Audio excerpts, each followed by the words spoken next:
Hashem Na'aseh V'Natzliach, Shiur Torah. Thank you again for having me. This shiur, before I forget, I always forget these, the shiur will go to Ilui Nishmat Gavriel Ben Kamuna, and also Zora Bat Kachla. May their soul rest in heaven, and protect us also, and their zchuyot help us, and also a refuah shlema to Lourdes Garcia, Arturo Cotto, Michael Ben Sarah, Edilama Guerrero, did I say right? Guerrero? Migdalia Claro, Josefa Mato, Paulino Claro Suarez, and Sarah Batzar. Edilma Guerrero. May Hashem give them, and Edilma. and Edilma. Edilma.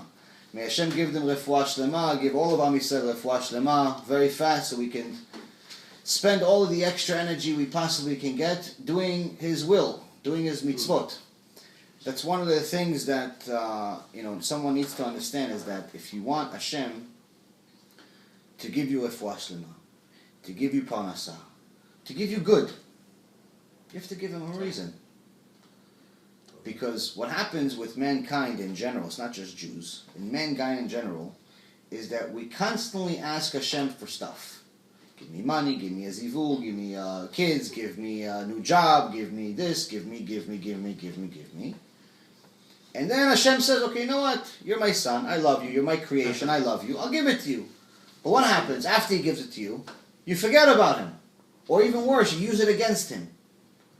So there's some people, unfortunately some Jews, that Hashem gave them a brain power and the ability to understand things, to use a computer, to do good things, but instead they use all of this knowledge that they have to go against the Torah. So they make whole websites against rabbis, they make whole websites against the Torah itself. There's even people in Israel, which is mind-boggling to me. If it's in the exile, if it's around the world, it's easy to understand, because if you're far away from the land, maybe it's easier to be infected by the tumah of the world. But when you're inside Israel, it's unbelievable for me to find out stories where there's people that are supposed to be smart people, but they spend their entire energy, resources, in every way, shape, or form, just trying to make people get off of the Torah, leave the Torah. So instead of making people become religious, they try to make people not religious. And the worst part about it is that there's actually people that donate for these causes. So before we started, we were talking about what's happening in the world.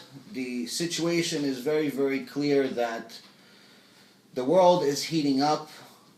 The war is continuing to be fought quietly, but here and there you hear about these disasters that are happening in the world. From time to time you hear about them. Whether it's terrorism in Israel that apparently the rest of the world doesn't care about. They only care about the Arab terrorists being killed. They care about that. The Jews being killed, they don't care. Or you hear about bombings that are happening around the world. Or you're hearing about the constant conflicts between the governments and the threats. So it's very, very obvious that the world is heating up, and we are only 30 seconds away from having a war. And only 30 seconds away from some fool pressing a button and fulfilling the last prophecy that we have, which is right before the Mashiach. There will be a war called Gog and Magog. So in this week's parasha, we learn something very, very critical. There are many lessons in this week's parasha, like any parasha. But we learned something very, very critical. I discussed a little bit yesterday, but we'll go over it again in more detail, Bezat Hashem, which is one of the things that's going to help you survive times like this. Not that there's going to be more times like this, but times like this. And it's interesting that right now in this week's parasha, we're talking about the exile from Egypt. The exile from the worst place on earth, and supposed to go to the best place. But the exile itself wasn't easy. It wasn't a wonderful experience like we're reading about from a distance of 3,300 years. reading about, oh, Am Yisrael left Egypt, what a great thing. In reality, we learned during the first few verses that just the first word, it says Vayihi, and it happened. I talked about this in more detail yesterday, is that any time a verse starts with the word Vayihi, it happened, it's an indication of something bad. It's an indication of something bad is ahead, or something bad is happening. This is just the first verse of the Parashat Bishalach. In the next couple of verses, it says, "Vayesev Elohim et ha'am derech hamidbar yam suf v'chamushim alu bnei Yisrael me'eretz Mitzrayim." It's in verse 18. So God turned the people toward the way of the wilderness to the sea. The children of Israel were armed when they went up from Egypt. Now, the literal translation of chamushim is armed. They had weapons. But another translation for that word is that one-fifth, 20%. And Chazal is telling us here is that in reality what that sentence is telling you, one of the reasons why the first word of this parasha is indicating something bad is because Am Yisrael was not happy right now to leave Egypt. Why? Because just a few weeks ago, 80% of Am Yisrael was killed by HaShem. Only 20% left Egypt. Why did the 80% get killed? Because they didn't want to do tshuva. They didn't want to leave the material world. They didn't want to learn Torah. They didn't want to do mitzvot. They didn't want to do it. So I said, okay, if you don't want to do it, you have no purpose in the world. At least the goyim, they have a purpose. Tribulation. Some of them have a purpose to help the Jews. Some have a purpose of going against the Jews. So I'm not going to kill them. Whether they're from Greece, or they're from Rome, or they're from America, or they're from all over the world. Anywhere. I don't have to kill them because they're not doing Torah. They're not obligated by the same level of Torah as you are. But you are a Jew. You are obligated to follow it. You have no choice. It's not free choice like people think. It's choice. You do it, you get a reward. You don't do it, you get punishment. It's not like people think that free choice is that it's something like, well, you can do whatever you want, and Hashem is just going to deal with the consequences. He's just going to forgive you. If you do what he says, he loves you extra. If you don't do what he says, okay, don't worry about it. That's what people's mentality is, and it couldn't be further from the truth. Choice that Hashem really gives us is that if you do what he says, you get reward. You don't do it, you get punishment. So it's just like, for example, if somebody says, come to work and I'll give you $100. But if you don't come to work, I'm going to send my hitman, they're going to beat you up all day. That's the choice that we really have. It's reward or punishment. There's no nothing. There's no if you don't come to work, you get nothing. You could just take the day off. So Am Yisrael here is very, very upset because only 20% survived. As a matter of fact, some of the sages say that only 1 out of 500 actually left Egypt, meaning 0.5%. Not even 0.1%. 1% of 1,000 is 10, so I guess two out of 1,000 actually left Egypt. One midrash I actually read. Where is it? Here it is. Under this. In Me'am Loez, this is really mind-boggling. I never knew this. Even though I read it and I took notes on it, I just never noticed it. Or remembered it. Is that it's actually one sage. There's a couple of sages in Mechilta and different midrashim that say it wasn't 1 out of 5. 1 out of 5. It wasn't 1 out of 500. It was 1 out of 500,000 survived. So you're talking about 1 out of 500,000. Just too little. That pretty much means that Hashem nearly annihilated the entire nation. Why? They didn't want to do tshuva. So the estimate that they have here is that if the number of Jews that left Egypt was 3 million, which is the lowest estimate there is, the number is probably much higher, the original number that was in Egypt was somewhere around 300 million Jews. Obviously, this is a much larger number than the Jews that are available today. Some numbers are even higher than that. But nonetheless, when the Jews left Egypt, we found out something very, very important about God. He's not kidding. He's not kidding. He's not like mankind where he says do something, you don't do it, he says, okay, you know what, no big deal. We talked about the last time I was here, when he constantly mentions in the last few parashot and in this parasha again, Ani HaShem. I am God. When he says I am God, he means I am God, that I keep my word. I don't change my mind. I'm not like mankind where I say one thing one day and I change my mind the next day. I don't break my promises. I don't forget. If I say there's a reward and punishment, there's a reward and punishment. If you don't want to do what I brought you to this world to do, I don't need you. So when people say, listen, but it says in the Torah, God is merciful. How is he merciful if he killed, according to this sage, 499,999 Jews out of every 500,000 and only let one survive? How is that mercy? Now, on one end, you can see, no, wait a minute, Chas v'shalom, maybe that's not mercy. But in reality, it is mercy. The fact that so many were bad, and he still didn't just give up on the whole nation like he did with the times of Noah. He technically had 499,999 reasons to destroy the whole world. Forget just the nation of Israel. And he only had one, maybe a reason to keep it. And even the ones that survived, it wasn't like they were tzaddikim. They were still at the 49th level of tumah, 49th level of impurity. They were just one level away, one sin away, from getting to level 50, which means they're part of the 500,000. He has to destroy them. They're one sin away. So even the ones that are left are not exactly in good shape. So technically, he had all the reasons, Chas v'shalom, to destroy everything. So the mercy in that time, you see, is that he didn't destroy it. Where's the mercy in our time? It's even more today than it was back then. Because number one, Jews are not exactly all doing everything he says around the world. Many of us are not. But he doesn't punish us the same way. He gives us time. We violate Shabbat, no one's dying. You don't see people all of a sudden, the guy drives, turns on the car on Shabbat, Chas v'shalom, the car blows up. You don't see that.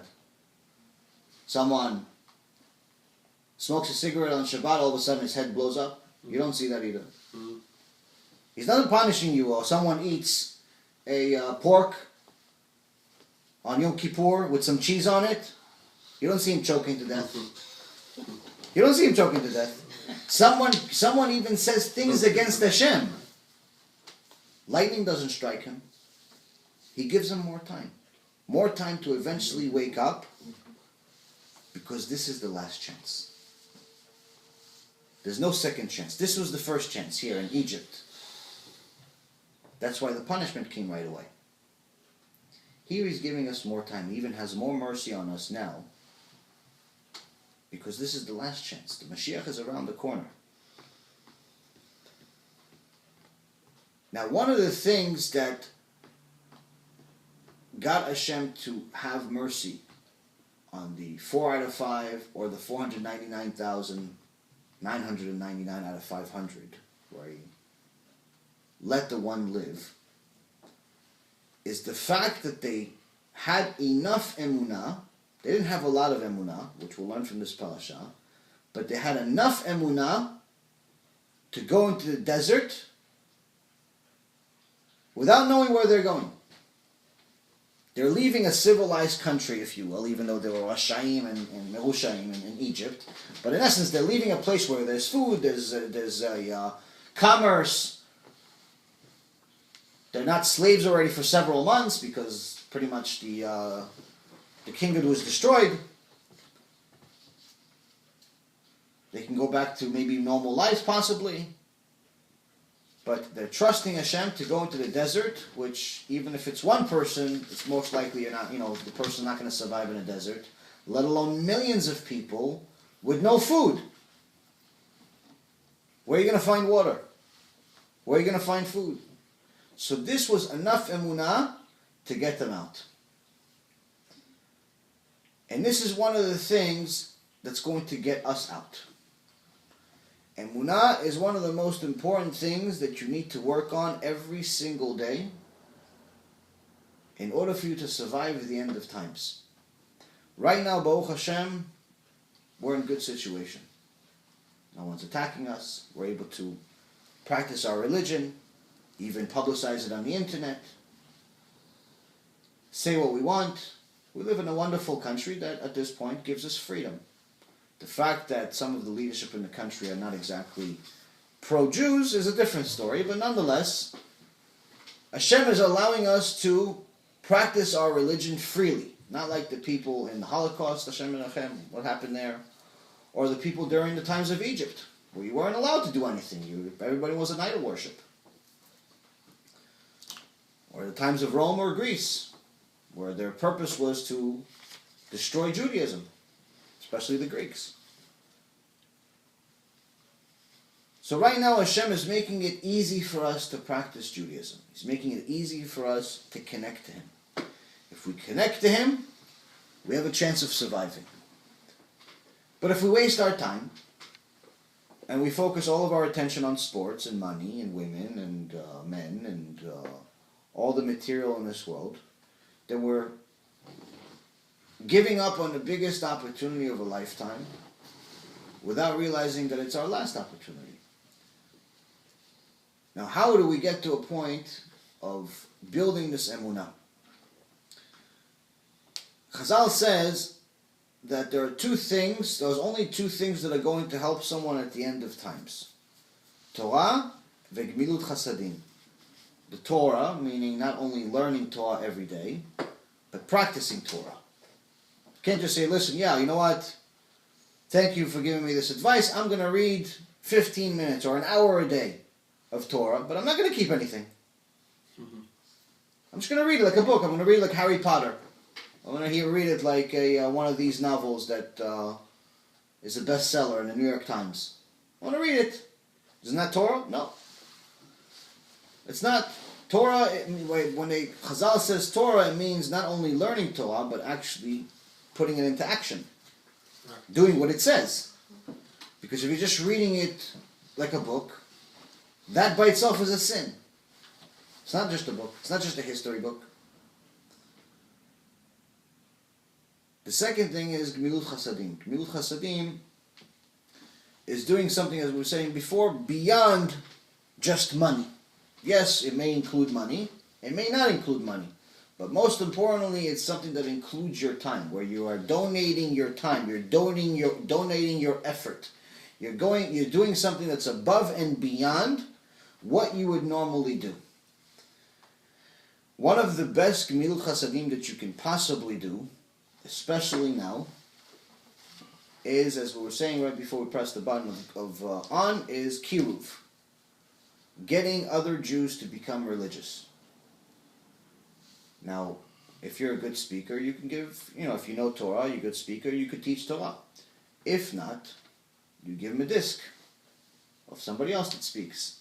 If you don't have a disc, bring them to a lecture.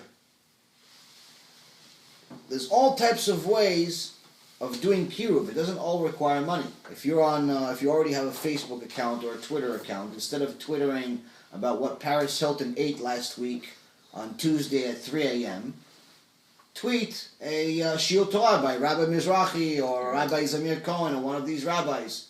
Stop wasting your time with nonsense. If you're on Facebook, if you see a nice shiur, or you see one of these short clips that we've been putting on over the last week, or anything else that's out there, press like, share it with your friends. Don't be so selfish. Spread the words of Torah. Some of it requires money, but it doesn't necessarily need to. Why is kiruv so good? Because the Gemara in Masechet Baba Metzia, it says someone that brings other Jews that are far and makes them religious is given the power to override Hashem's decrees. This is mind-boggling when you think about it. Someone that makes other Jews religious, Hashem is giving him the power to tell Hashem, no, I disagree, I want this person to live. Hashem decides, listen, I need to punish this person, chas v'shalom, I'm going to give him a disease. And he's only going to have a week to live. If that person is lucky enough to know a righteous Jew that does kiruv, and that person comes and cares enough about this Jew, and he starts praying to Hashem, and he says, Hashem, no, I don't want you to kill him. He's going to do better. Give him another chance. According to Chazal in the Gemara, this is the oral Torah. This is not some hidden book that no one knows about. This is in the core part of the foundation of the Torah. Hashem, in essence, can say, yes, something that was already decided, even if it's a death penalty. Now, obviously, if we could do something like that for others, we could do stuff like that for ourselves. Why does Hashem care so much about people that do kiruv? Why does Hashem consider them something that's beyond just righteous? Where there was a shiur by Rabbi Ovadia Yosef, Zecher Tzadik Livracha, and he was talking about this tractate in Bava Metzia, but also describing a kiruv person or kiruv rabbi's afterlife. He says the highest level that a righteous person can reach is where the Malachei Hasharet, the angels of God, the righteous person reaches that level of heaven. He's going to be with them. He's going to be directly with the servants of God. There's only one level above them. That's literally above the angels of God. And there's only one kind of person that goes there. Someone who does kiruv. So even if someone is the Gdol Ador, someone knows Torah, like it's flowing out of his mouth, it's something amazing. He knows everything by heart. The whole Gemara, the whole Zohar, the whole Mishnah, the whole Chumash, Tanakh, hundreds of thousands of books. His whole life he's been in a room closed just with Torah. Never made a sin in his life. But he didn't do kiruv. Okay, so he gets to a high level in heaven, B'ezrat Hashem. Some little guy doesn't know even a quarter of what this tzaddik knows, but he brings Jews back. He brings Jews back to Hashem, gets to a high level. Why? Because if you think about it, at the end of Masechet Sotah, when it talks about the end of times, Hashem is giving us a very, very critical message. He's telling us that after all of these prophecies come true, which we talked about, whether it's promiscuity, inflation, war, all bad stuff, I'm going to put Am Yisrael in a situation where you will have nothing to rely on other than Avinu Shebashamayim, our Father in heaven. So whether you have money, your money is going to be worthless. You thought you had power, you're not going to be a peasant. You thought that your looks are going to get you somewhere, your looks are going to be worthless.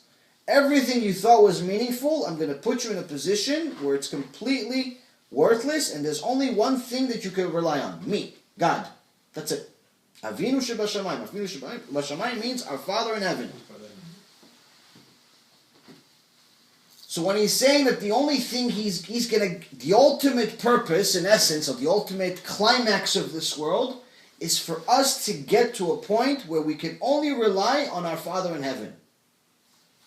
So what is it telling us here? It's telling us here that no matter what we do, we're still his children. So if one of my children is not only righteous with me, but he's so worried about my other children, his brothers and sisters, to bring them back to me, him I love extra. Her I love extra. Because not only is she doing the right thing already, okay, she's keeping mitzvot, she's keeping Shabbat, she's keeping kosher, she's doing all the things, she's doing whatever she can. Whatever she's supposed to, she's doing it, fine. But she's doing chesed with HaShem. You could even say, you're almost, in essence, you're doing the favor, not just obviously you're the ones that benefit, HaShem is perfect, but in essence almost like you're doing the favor for HaShem. You're doing the chesed for HaShem because he has a lost child somewhere. Completely lost, has no concept of what God is. Has no concept of what's happening in the world around him. And you're getting this boy or girl to open a Torah every day for a little bit of time, to learn some Torah, to do mitzvot, to do something, to connect him with God. Doesn't get better than that. It doesn't get better than that. So, someone that really wants to connect to Hashem on a bigger level should spend as much energy as they can doing it. Again, like I said, not everybody's a speaker, not everybody is a scholar, but there's ways to do it for very, very cheap and very, very simple. Whether it's pressing like, or sharing videos, or bringing people to Shiur Torah, getting people to a point where it's not you're just pressing like all day like a robot. Right. Obviously have some purpose. Send it to people, do something beyond just being a robot. Hashem wanted robots, he just created the angels, he doesn't need humans. So, obviously, go out of your way to do chesed with Hashem. When you go out of your way to do chesed with Hashem, he will go out of his way to do chesed with you. In this world and the next. Now, Am Yisrael in this situation had a difficult time seeing the chesed that Hashem was giving them. Why? Because they're in the rut. They were in the difficulty right now. A bunch of their friends and family died. They're going into a desert. It's not exactly known to be a pleasant vacation spot. And on top of that,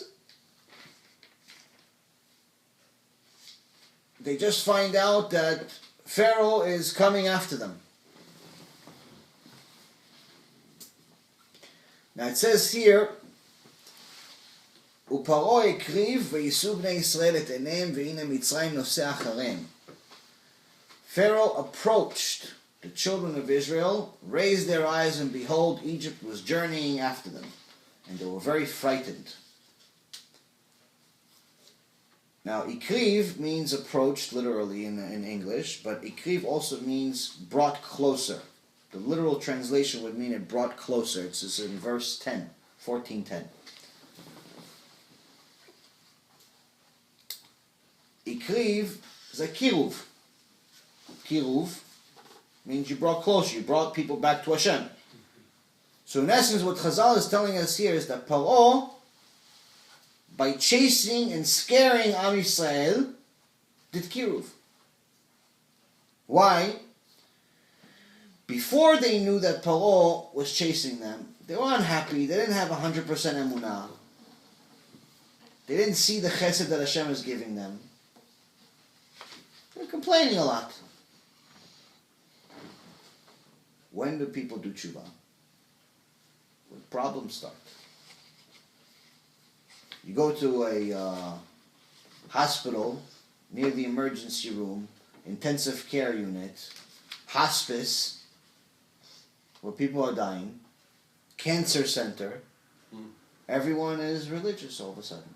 Even the ones that were anti-Torah, they see a rabbi, come give me a blessing. Everyone, why? Because they know that it's possible for them to go meet their maker. They become religious in the last second. Problems start, people become religious. People lose money, they look at Hashem. People lose health, they look at Hashem. They gain health, they look in their pocket, they look at themselves, they look in the mirror. Do you ever see somebody that goes to the gym and instead of looking in the mirror, they look at God and thank Him? Usually they look in the mirror. Why? Because they look at their own muscles. That's what people do in the gym. They look at their own muscles. Why do you think a gym? I remember when I was a kid, I used to go to the gym. That's all you do. You look in the mirror the whole time. Oh, my muscle is bigger today, it's small. That's what you do. So that's the reason why the gyms are full of them. Of course, you want to look at yourself. That's all you do. You look at yourself. Every gym in the whole world, they're all full of mirrors. Why? Because people need to look at themselves. Oh, today my muscle is bigger, today it's smaller, today this. That's people are full of themselves. Someone that's, built like an ox, he doesn't look at Hashem and says, "Thank you, Hashem, for giving me the strength." He looks at himself.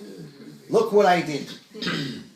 Someone that just won the lotto or makes a lot of money in his job, most of the time, not all the time, but most of the time, when they say, you ask him, "So, what made you rich?" The first thing that he says is, I did, I worked really hard, I was very smart, I did this, No, nothing. Hashem gave it to you. That's it. That's really the answer. But nobody does it though. Very, very few people do it. So in this situation when Hashem wants to bring us closer, the most common and effective weapon to make this, or tool to make this work, is bring disaster. And that's why he brought Pharaoh. Pharaoh came, and that's why he says Pharaoh brought back the children of Israel. He made them look up. And that's why at the end of the verse it says, children of Israel cried out to Hashem. After they were frightened, the children of Israel cried out to Hashem. It didn't say they were crying to Hashem before this. Technically, every day you pray, you're supposed to cry to Hashem, sins you've done in the past, sins you're doing today,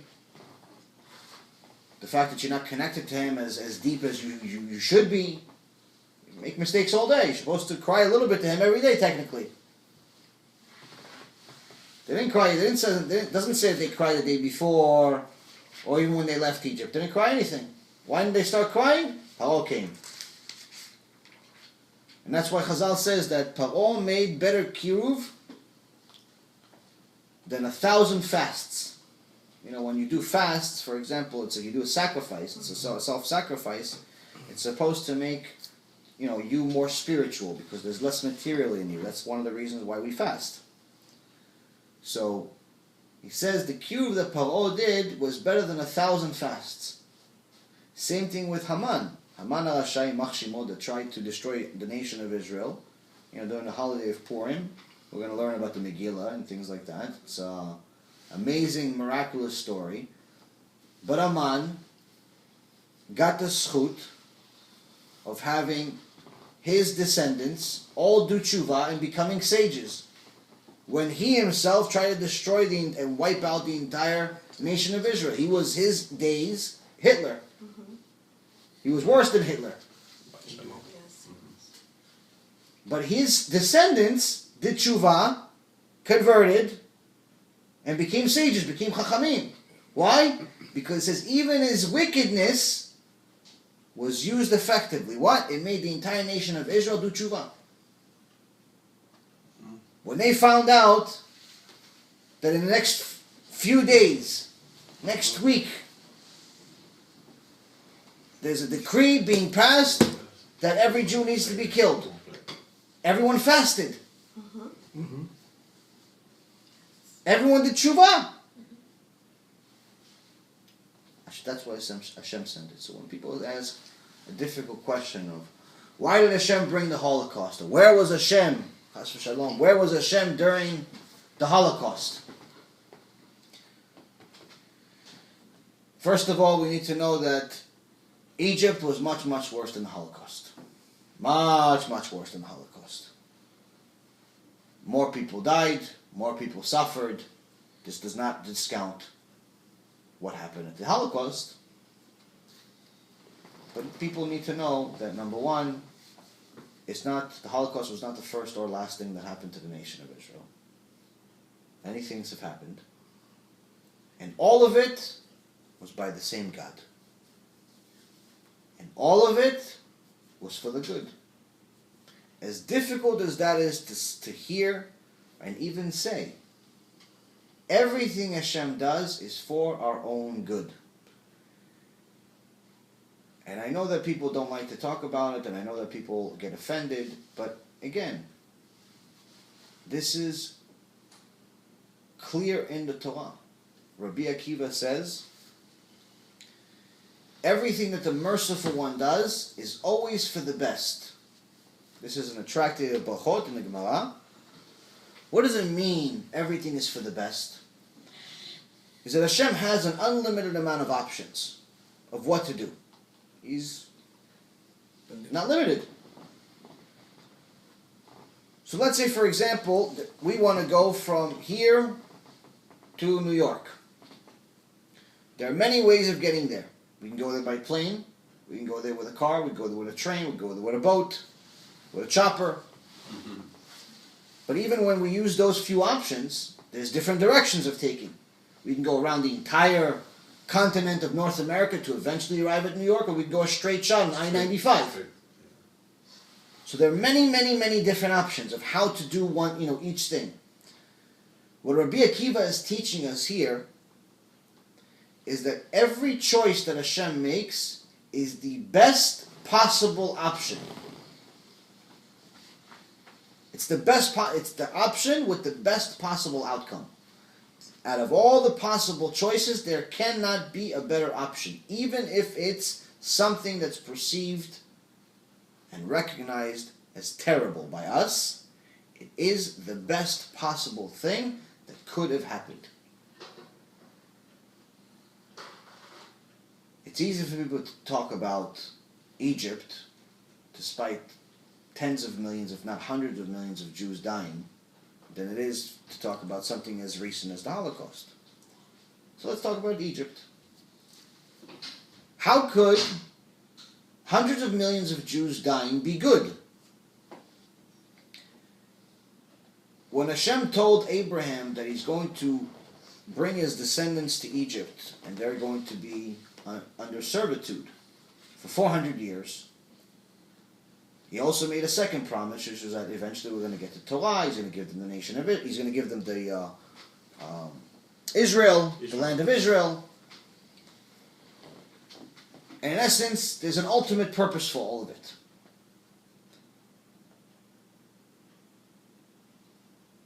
So we know that in order for us to get from point A to point B, we have to go through the middle. Why? Hashem created the nation of Israel as an Am Kshe Oref, Am with a stiff neck people, stubborn people. Now, a young person that's 18, 20, 25 years old is usually stubborn most of the time, especially if they don't have Torah in their life. They usually think they're smarter than everybody else. Abba and Saba don't know anything. Ima for sure doesn't know anything. The fact that they're 20 years older than me doesn't mean anything. I'm young, I'm smarter, I'm more innovative. I don't need to learn from their mistakes because I'm not going to make their mistakes. All of us were on that boat, and all of us are in that boat right now. Either we know a kid that's doing it, or we were the kid that did it. That's just a reality. Every young person thinks that they are better than the previous generation. Especially if that young person doesn't have Torah. Torah changes that. But nonetheless, the nation of Israel was very, very young, and very, very stubborn, and unbearable. Now, in order for someone to receive the holiness of Torah and understand it and connect to it and get to a point where they could actually become one with it, stubbornness to that extent and arrogance to that extent makes it impossible. Hashem specifically says, an arrogant person and I cannot be in the same room. He disgusts me. To'avat Hashem. Someone that's arrogant disgusts Hashem. So when someone comes from a nation that's known by God, God is giving us the description, Am Kshe Oref, Am stiff-necked people. part of the reason of sending us through this disaster, or what's perceived as a disaster of Egypt, is to soften us. Because as you see that 18-year-old kid, he's very stubborn, and at 25 he's even worse. Because now maybe he has a few dollars to his name. Or maybe Saba or Safta gave him a few dollars, so now he thinks he's very, very strong. He's even smarter. At 30, still. And he starts maybe having some kids. 35 softens a little bit. At 40, a little bit more. By the time he reaches the age of 70, it's as if it's two different people. The boy and the old man would not be able, if they were at the same time, they would not be able to be in the same room. Because the old man has already been beat up for 70 years. He knows that all the boy that he used to think is all nonsense. He's not smarter than everybody. He's not smarter than anybody. The experience of the people before us was very, very valuable. Okay, just leave it there. The experience of the people before us was extremely valuable and unfortunately ignored. And the old man now realizes how he wishes he used to do things differently. He has more patience now. He's a better version of what he used to be. But in order to get there, he had to go through hardship. A person usually that's very good at giving advice, or a person that's usually very good at going through difficult times, has to have experience. That's why usually if you have people like to have coaches. People like to have, like personal coaches. Obviously different people have different skill sets. But if you're looking for a psychiatrist or a coach or someone that you could really connect to, my personal recommendation is try to find someone really old. Because that could assure you that that person has a lot of experience. He went through life. Or someone that went through hell. Someone that went through a lot of problems. I can tell you personally, as you guys I'm sure by now maybe saw Shiur number 45 or some of the other Shiurs that I talk about in my personal life, I went through my own version of hell in this world. I thank God every single day for it, because if I didn't, I wouldn't be able to speak to you guys and have any context other than just reading some verses to you, without really knowing the meaning behind it. Experience means you went through problems. The reason why a 20-year-old employee is worth a fraction of what someone that's been at the company for 20 or 30 years and is 40 or 50 years old is not because the 50-year-old is smarter. Could very well be that the 20-year-old is much smarter than the 50-year-old. His IQ is 200, the 50-year-old is normal. But why is the 50-year-old getting $500,000 a year and the little 20-year-old maybe getting $30,000? Because the 50-year-old has 20 years worth of problems as a history. He knows how to deal with problems. He knows how to deal with all of these issues. And that's what got him to that point. HaShem needed us to go through problems. Needed us to go through suffering. Because the way He created us as kings. The first man, Adam, was a king. He was the only creation. He's the prime of creation. He named all of the animals, all of the trees, everything. He had wisdom that's beyond our understanding. He had beauty that's beyond our understanding, so much so that we won't even, if you compare a human to a monkey today, it wouldn't be a fair comparison of us to him. Yeah. It wouldn't be a fair. Look, us, obviously a human being to us looks better than a monkey, right? But if you compare a human being to Adam, it's actually worse than a human to a monkey right now.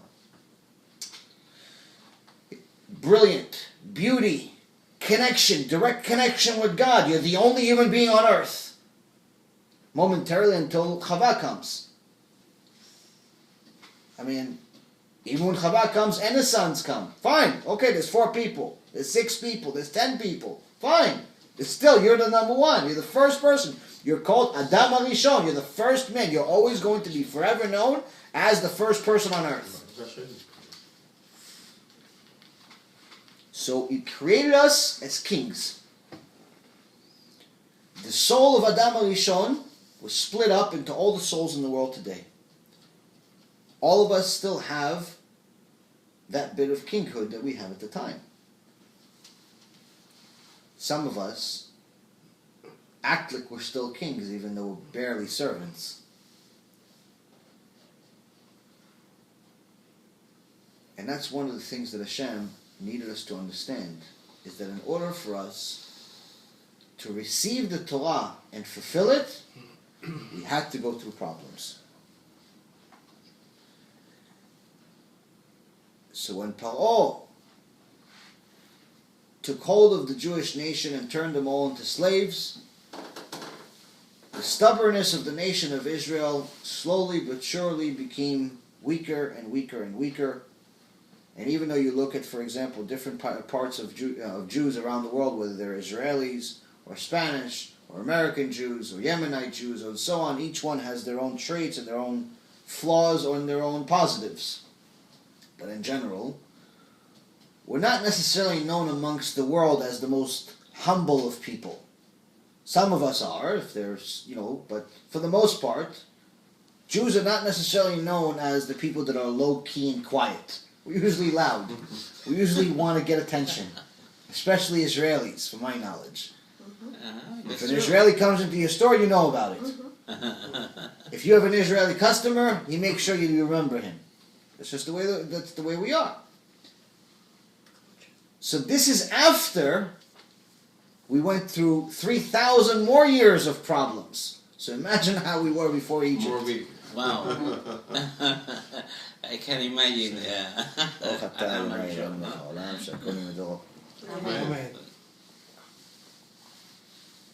So now, Pharaoh comes because he's being used as a tool to, number one,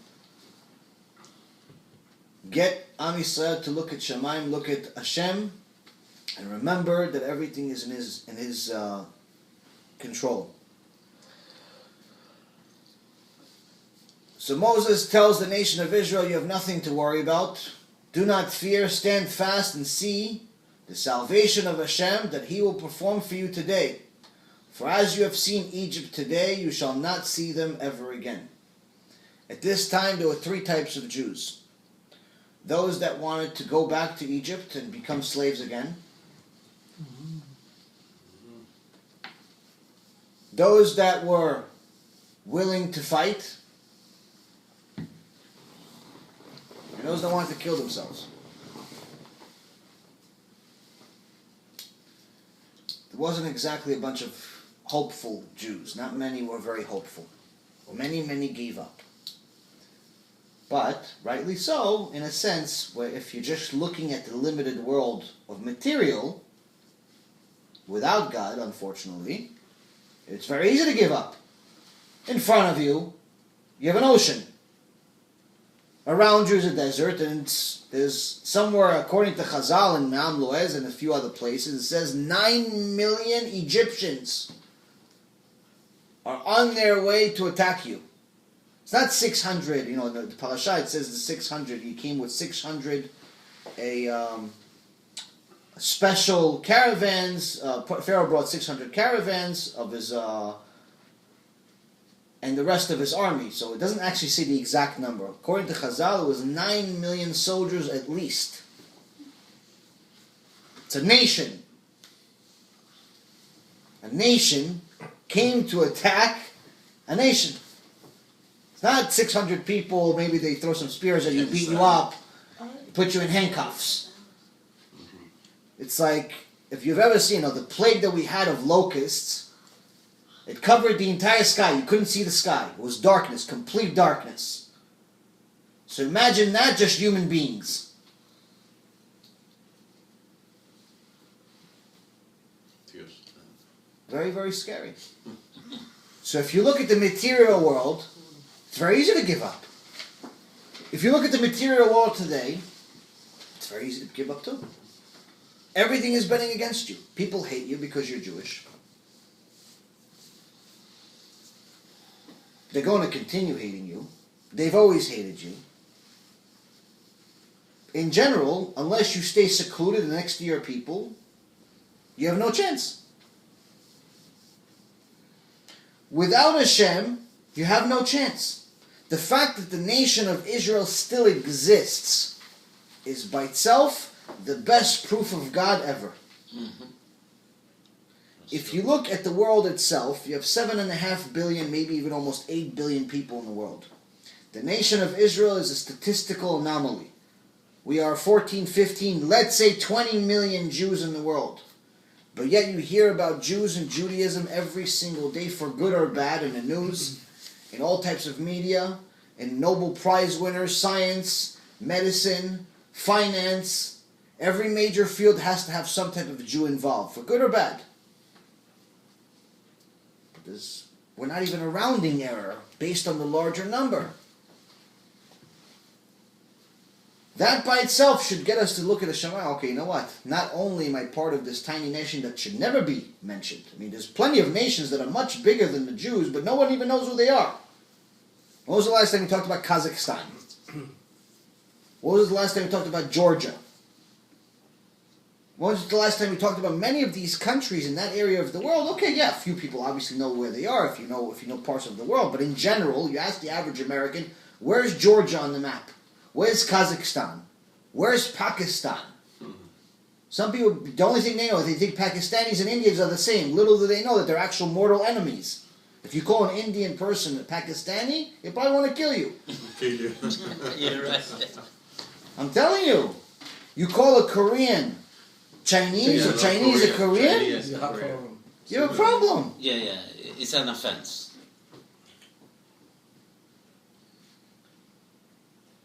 So we're a small, tiny little number. It's a round, not even a rounding error, because if you round 7.9 billion, you don't round 7.9, 2 billion. It's either 7.9 or it's 8 billion. So it's not even a rounding error. And you're part of that nation. That makes you special. We have to decide special how. Special in a bad way, special in a good way. HaShem is telling us that here, many of them, we're not having a lot of Emunah. We're not connecting to HaShem on a deep level. Despite all the miracles, despite all the good that He gave them, despite all the tools that He gave them, despite the wealth that they took with them out of Egypt, despite even more wealth that they just found, when he reached the Migdal, which is right at the opening of where the Chazal says is where the sea split. The Sea of Reeds split. There's actually, till today, there is a column, an old column there, and it used to have engravements on it discussing the entire Exodus, the entire story of Yetziat Mitzrayim, from 3,300 years ago. The Egyptians decided to erase everything somewhere around, 20 or 30 years ago. But it literally had the entire story of what happened during the Exodus on this pillar, and according to the sages, that's where the sea split. It's still there today. They just have a sign that's still there, but they erased a lot of the things off of it. Around that area, the nation of Israel, before the Egyptians arrived, found one of the 3 major treasures of Yosef HaTzadik. Joseph, that was the viceroy, which is number 2 behind the Pharaoh, made Egypt so wealthy. He made them so much money that he had to divide up their gold and wealth and diamond in 3 areas. One of the areas was right next to where the Sea of Reeds split. There was a cave over there. And the nation of Israel discovered that gold too. That was part 2 of the wealth that HaShem promised to Avraham Avinu. When Avraham Avinu was told the prophecy, HaShem said they're going to leave with great wealth. So first part of the wealth we got during the plague of blood, where we sold the blood for water. and also the stuff that we took from the Egyptians when we left. The second part we got right before we crossed the ocean. The last part we got after we crossed the ocean and the Egyptians drowned. All their bodies came out and they were all full of gold. To show their honor and their respect and all their pride, they brought all of their wealth with them. Whatever they had left, they brought it with them. So when Hashem drowned them, Israel inherited all of it. That's why, to me, it was kind of, confusing. How come they go to war, and then they go with all the Jews with them? Show power. When in those days they didn't have power like we have today, where you have F-16s and different special planes and tanks and submarines. Why do you think Russia came to Syria with the biggest submarine in the world full of 200 atomic bombs? They don't need 200 atomic bombs against Syria or even against the entire world. 5, 6 of them destroyed the entire world. They came to show their power, to show their strength. Or to destroy the world, I'm not sure. But most likely to show their strength and their power. Okay. So the Egyptians didn't have a submarine, but they had money. They were the strongest country in the world financially. Not only that, they had a lot of people. So they brought 9 million people, if not more, many of which were full of complete gold and jewels and diamonds. Mm-hmm. So when a little peasant, a little, former slave, just a week ago you were a slave, you barely have any food to eat because you had to run out of Egypt, sees this very intimidating soldier that's full of gold. The soldier doesn't have to beat you up. You already lost just by looking at him. It's intimidating.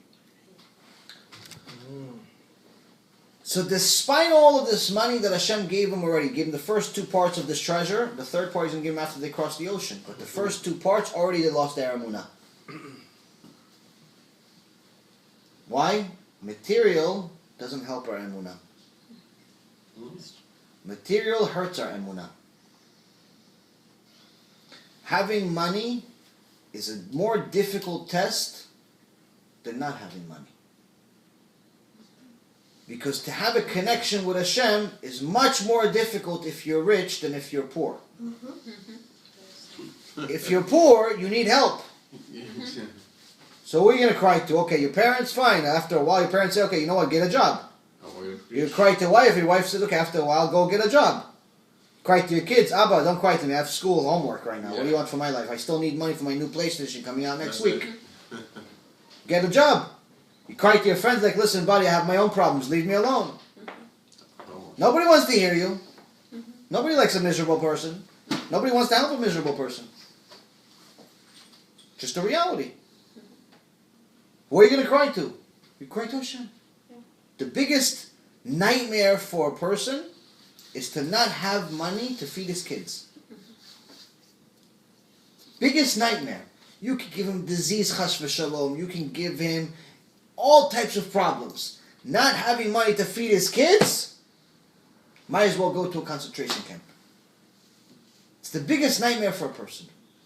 Whether it's a mother or a father, obviously mom is close to their kids, probably even more than the father is, but nonetheless, someone that cares about their children, which is most normal people, even the thought of not having enough of their kids can bring someone to make decisions that are against logic. Whether it's robbing stores, killing someone, or stealing, they'll do anything to feed their kids. They can't. They will go starving. They don't have a problem. But to have little kids starving, it's not an option. So someone poor has an easy time connection to Hashem if he wants. Someone rich, it's the same person as the guy that goes to the gym. First thing he looks at every morning, most of the time, if he doesn't have Torah already ingrained in him, he looks in the mirror, looks at himself. You ask him, how did you make all this money? The first word out of his mouth is I. I did this, I did that, I did this, I did that. There's a famous legend about one of the Rothschild family members. I'm not sure if it's 100% true or not. It may be a different person. The story itself is true. I'm just not sure if it's them or not. that one of these wealthy people got to a point where they were so rich that they had a building where, in essence, the building was just, in essence, to support their gold. The only reason why they had this building was just to have this giant safe to have all their gold in it. And one day, this rich person came into their safe, their fancy safe with all this gold worth an infinite amount of money, and says, you know what? One thing I know for sure is that even God can't make me go hungry. He has all this money. And at that moment, the automatic door of the safe shut. He could scream as much as he wants. All the employees already went home for the weekend. The employees thought he went away on vacation. 2 days, 3 days, 4 days, 5 days. No food, no drink, but lots of gold, lots of diamonds. How much are they worth after a week? Nothing. Nothing. And that's why on the 7th day, he cut himself, and with his blood, he wrote on the wall what happened, this whole story. And at the end he said, Hashem proved me wrong. And he died on the 8th day.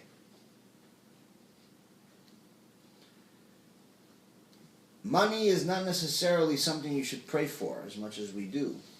Because it's a very, very difficult test. I had somebody came to my Shiur last night.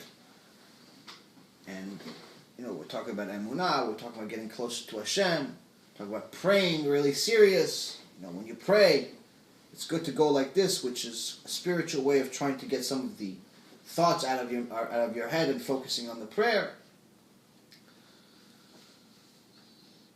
He says, I pray that God gives me the ability to buy this condo.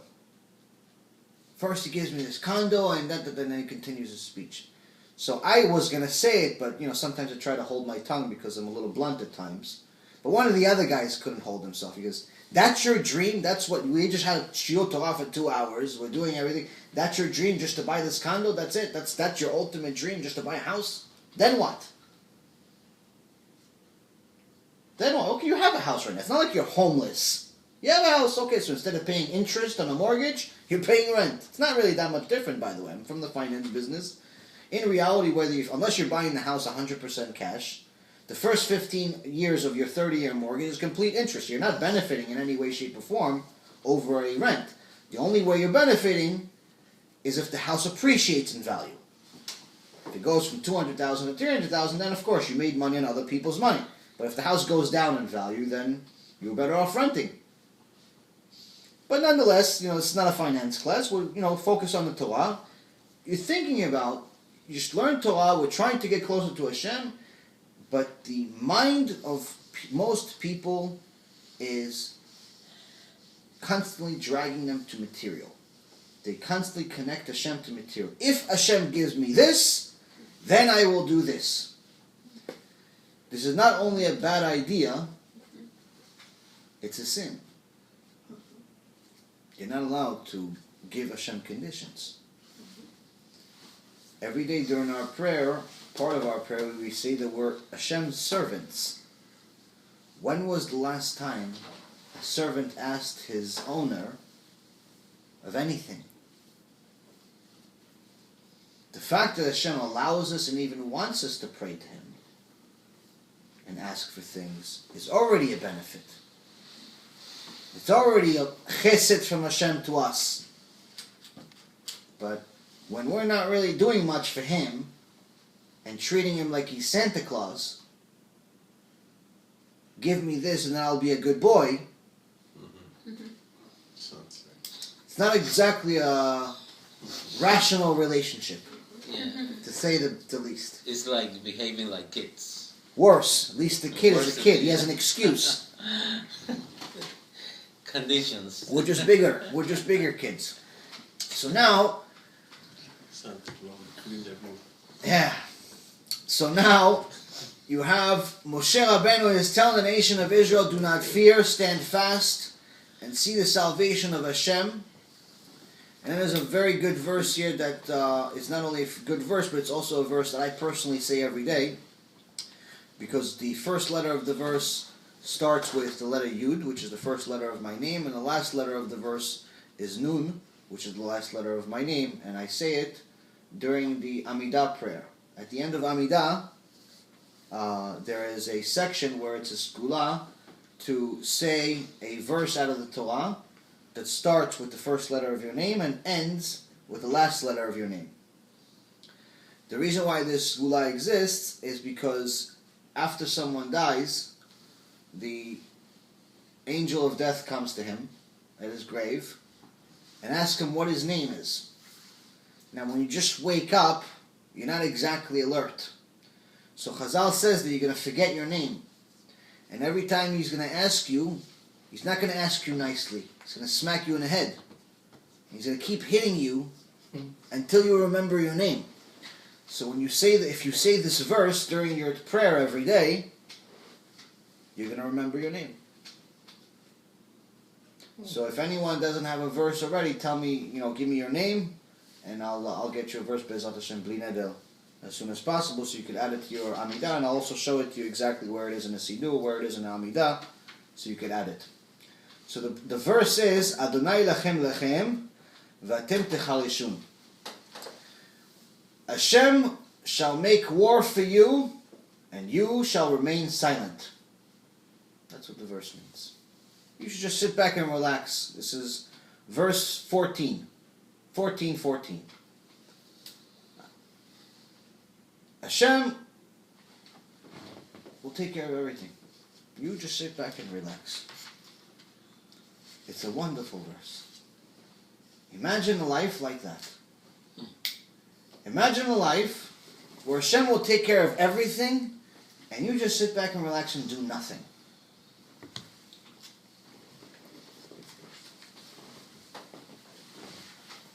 That's the definition of Emunah. Because Hashem is doing everything for you anyway. Your parnassah, He gives it to you. Whether you work 5 hours or 18 hours, the parnassah is going to stay the same. He decides what you get. Whether you're male or female, He decides. Small, tall, short, live 80 years, live 60 years, live 150 years, rich, poor. All of these choices are made by Him. The only choice you make is whether you're righteous or not. Whether you have Yirat Shamayim and fear of God or not. That's it. It's the only choice you make in this world. Whether you're going to comply with His mitzvot or not. Excuse me. So now, Hashem is telling you that when you have Emunah in me, then you're recognizing that I do everything. Even if you don't recognize it, I still do everything. But when you have Emunah, then you're recognizing that I'm doing everything. Now what's the advantage of recognizing that Hashem is doing it? He's doing it anyway. What's the advantage? Whether I know He's giving me my money or I don't know, He's still giving me my money. Right? What's the difference? When you don't have Emunah, your thinking is that you're doing it, so you're breaking your head non-stop and wasting your time working non-stop and thinking that everything is in your power. Whether you make the deal, don't make the deal, get the customer, don't get the customer. You think it's in your power. You struggle your whole life. You don't stop worrying, the stress, you lose hair. The kids are annoying you. The wife, you wish you never met her. The husband, you think he's a curse. Your in-laws, everybody, you hate them. You're miserable all the time because you're so stressed out. You have no Hashem in your life. Somebody has no Hashem in his life. I'm giving you a description of my past life. I had all the money in the world with no happiness whatsoever.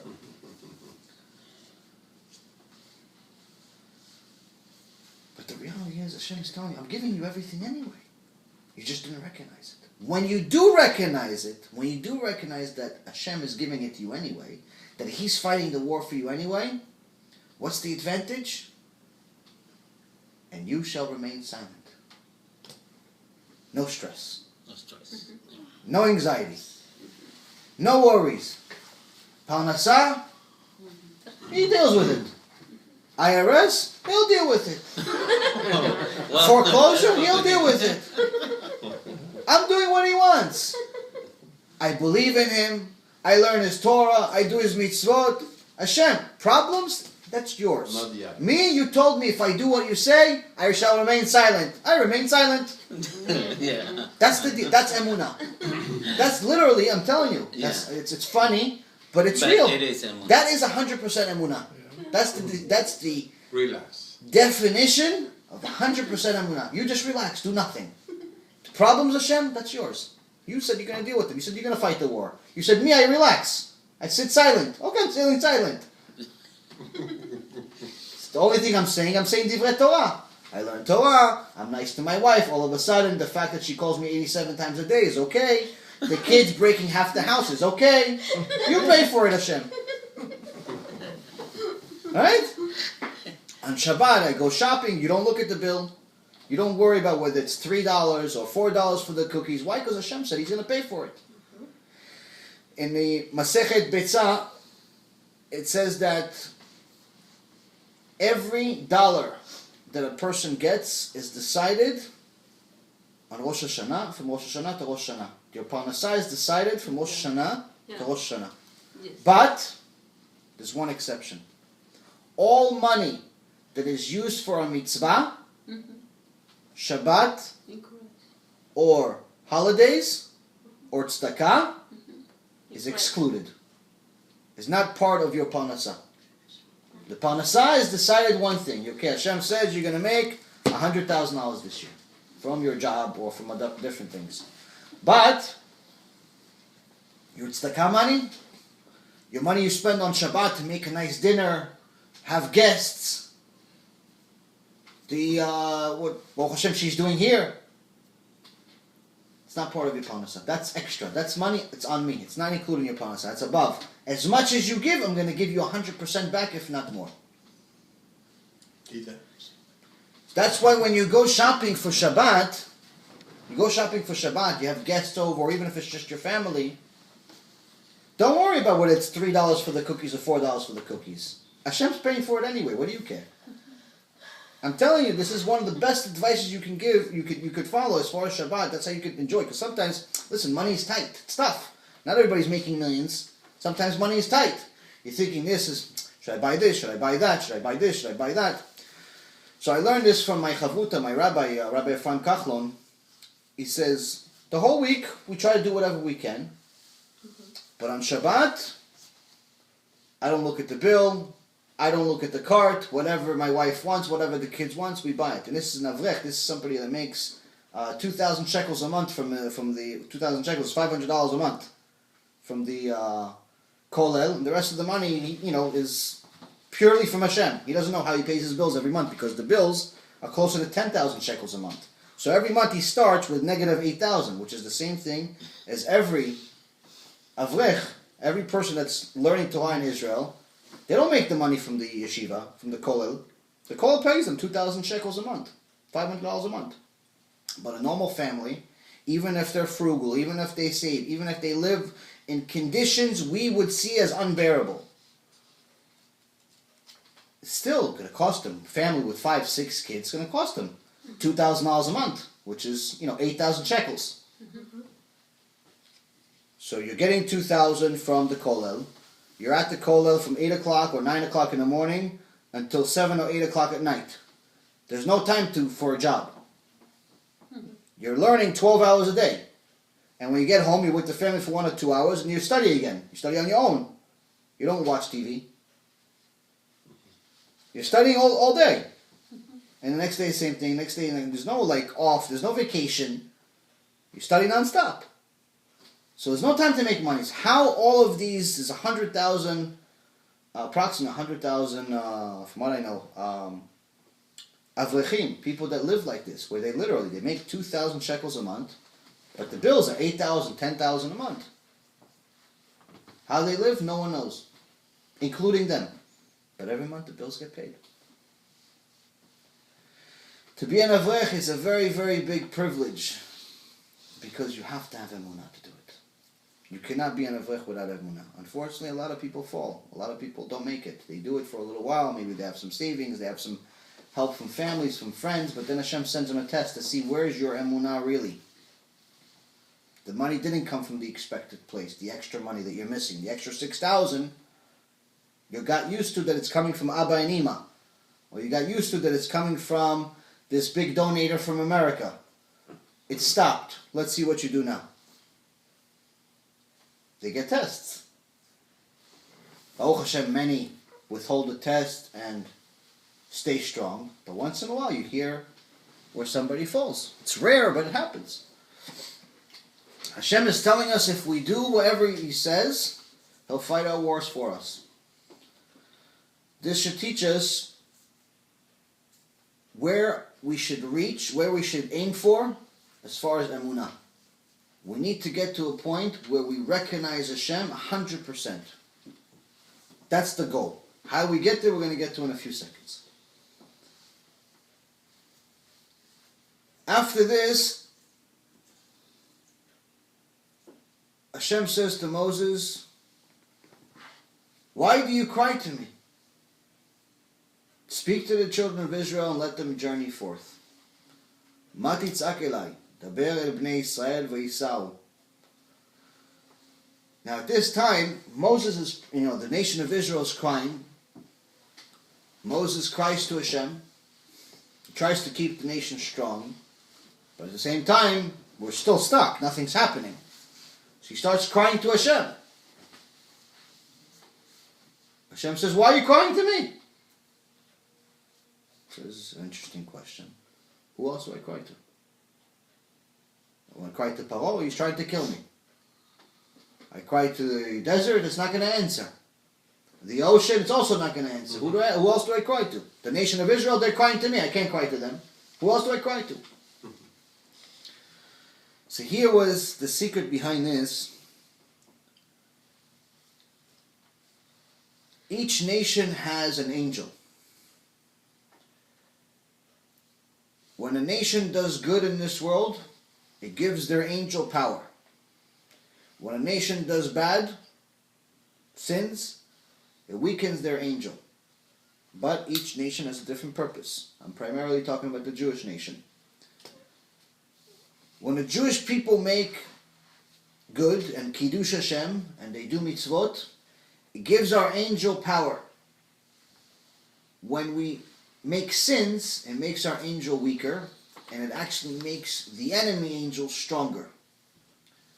So the way this works is that if the nation of Israel makes sins, our angel gets weaker. As our angel gets weaker, the other angels get stronger and decides to pick a fight with him.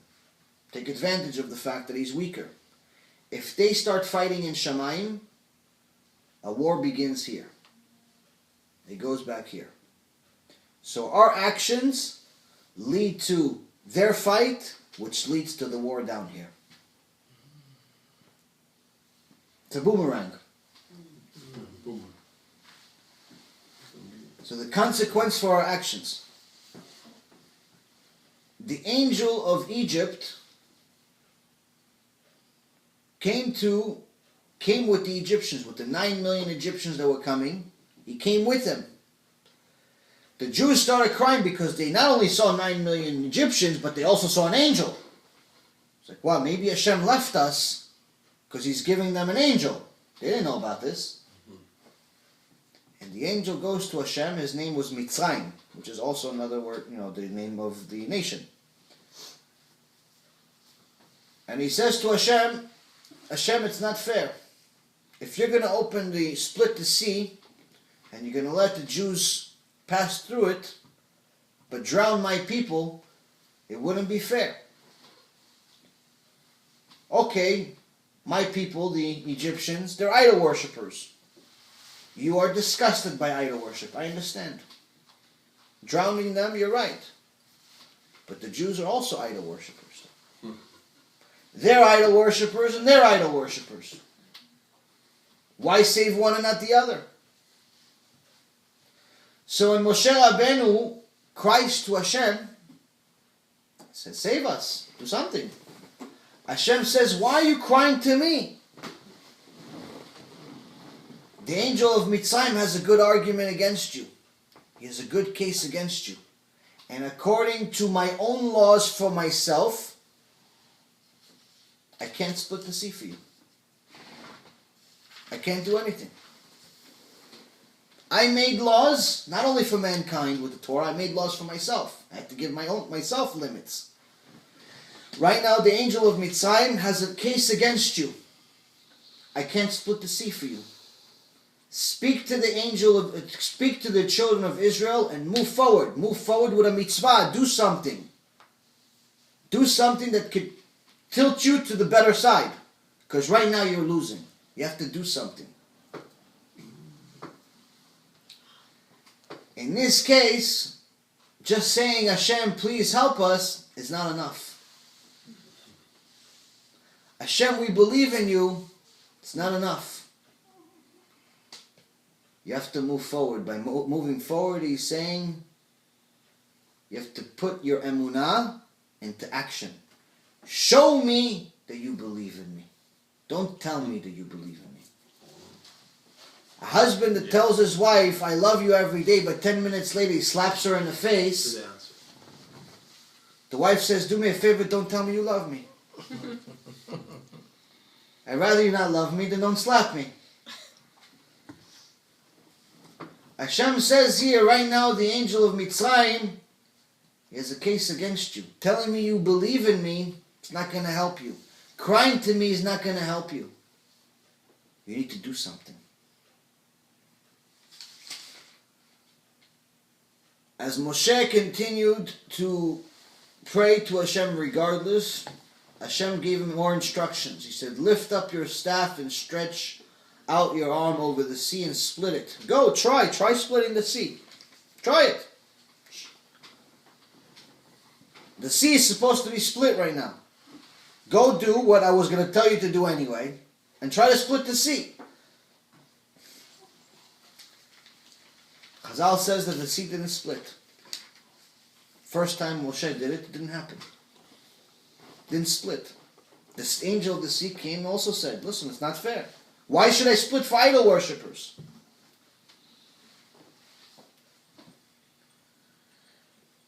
One man saved the entire nation. One man, not Moses, that's rarely heard of, took his emunah into action. His name is Nachshon ben Aminadav, from the tribe of Judah. The tribes were fighting about what's going to happen, what should we do, what you do. Hashem is telling us, move forward. There's an ocean in front of us, where do we move? Nachshon ben Aminadav says, Hashem said, Tamim tiyeh im Hashem. Being, humble with Hashem, be naive with Hashem, just trust whatever He says, have emunah. He says, go forward into the ocean, go forward.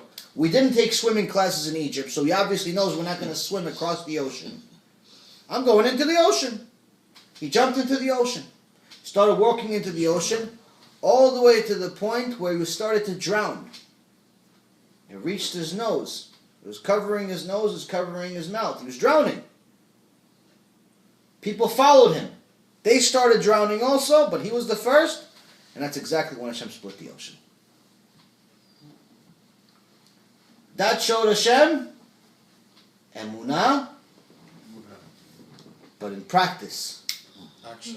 Saying you actually believe in Hashem, okay, yeah, I believe. But what are you willing to do to show me?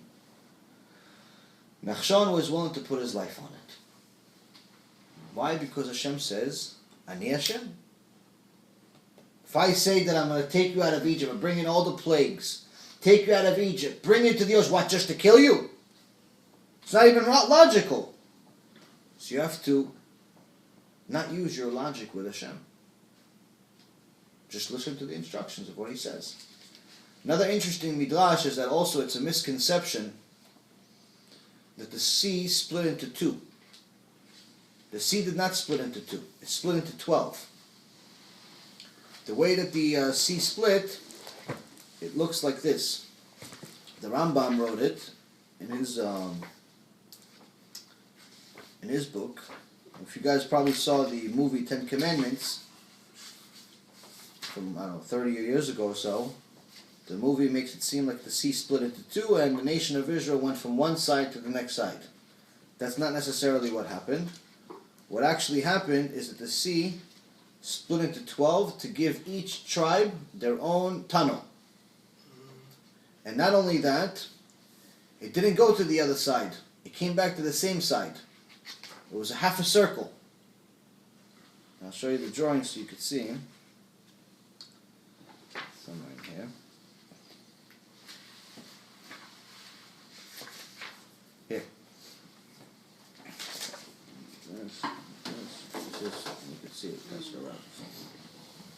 So each tribe, the sea split like a half a circle, meaning that we went from, let's say this is the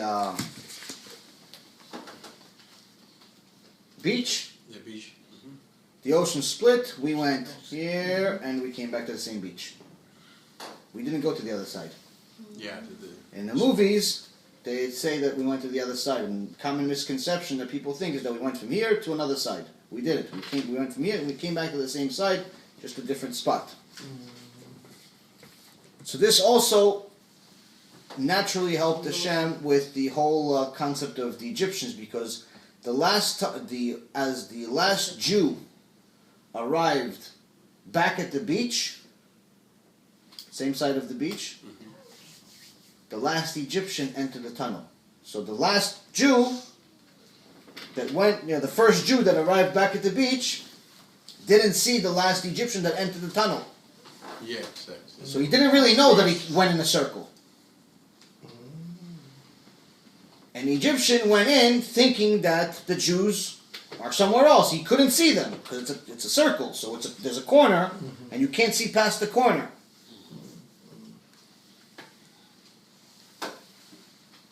And that's why they continued going, and that's when HaShem made Moses bring back the ocean to destroy all the Egyptians except one. The one that was left, it says in verse 29, 14:29, there remain not a one of them, which in Hebrew it says, Lo nishar ba'em ad echad. Chazal says ad echad, one of them actually means there was only one left. Who? Pharaoh. Pharaoh was the only one left. There was a few reasons of why Pharaoh was left. The first reason is because the fact that he went against the nation of Israel scared them, forced them to do tshuva. They gave him some schut, even though he was wicked. Second reason, his free choice during the plagues was removed. He lost his free choice during half the plagues, approximately. Not all of them, but half of them, approximately. Wasn't really his free choice. If he had his free choice, he probably wouldn't have decided to continue keeping Israel. When HaShem removed his choice, he already, at that moment, decided that he's going to have him survive. But also because at the time that Pharaoh, even though he was in the ocean, he saw his entire nation completely destroyed in Egypt, completely destroyed in the ocean. I mean, you're talking about millions and millions of people here drowning and dying. And he's the only one left. At that moment, he recognized God. But completely. And that's why in the song, a lot of people don't know this, but we say this in our prayer every day. In chapter 15,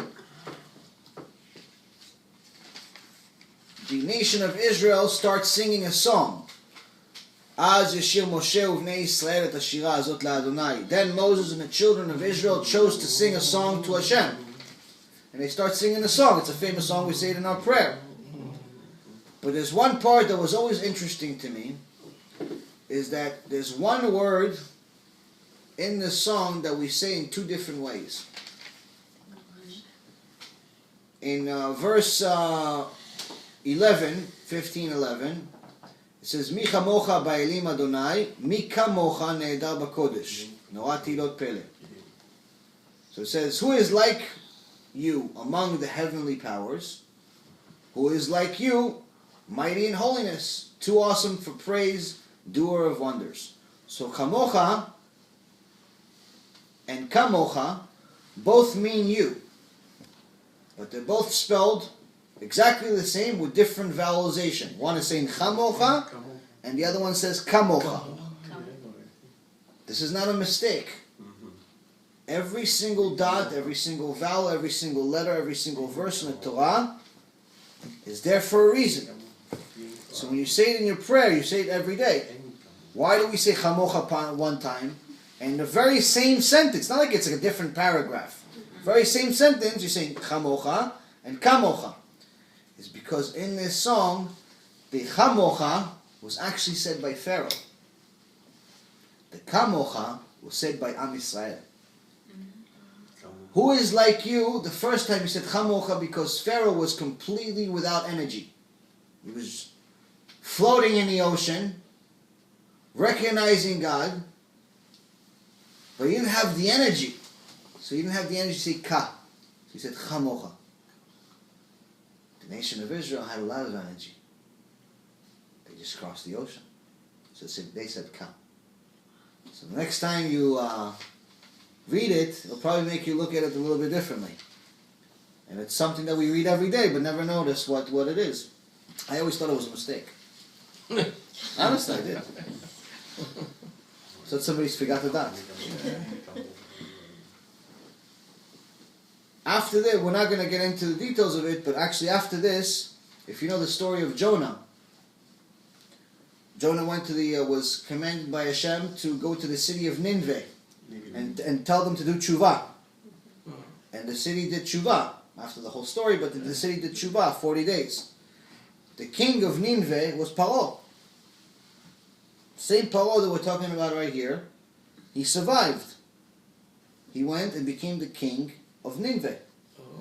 And that's why when Jonah came to a bunch of goyim, he didn't go to Jews. He went to goyim. What goyim? What does Hashem care about these goyim doing tshuva? He went there because it reminded, because Pharaoh knew who God was more than the goyim. He saw God already. He saw what happened. So when Jonah came and said, "Listen, if your nation doesn't do tshuva in the next 40 days, he's destroying the entire nation." Everyone did tshuva. Everyone did tshuva. So Hashem sent them to a nation of non-Jews because he knew that they could do tshuva. Doesn't give us any test we can't pass. So now we talked a lot about Emunah, but how do we get there? There's two things that we need to understand. Emunah is not something that you could just wake up and have. It's something you have to work on. In the last verse of chapter 14, verse 31, it says, "Vayar Yisrael et hayad hagdola asher asa Adonai b'Mitzrayim, vayir'u ha'am et Adonai, vaya'aminu ba'Adonai u'b'Moshe avdo."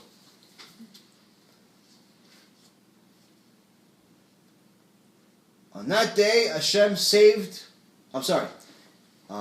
Israel saw the great hand that Hashem inflicted upon Egypt, and the people revered Hashem, and they had faith in Hashem and in Moses, his servant.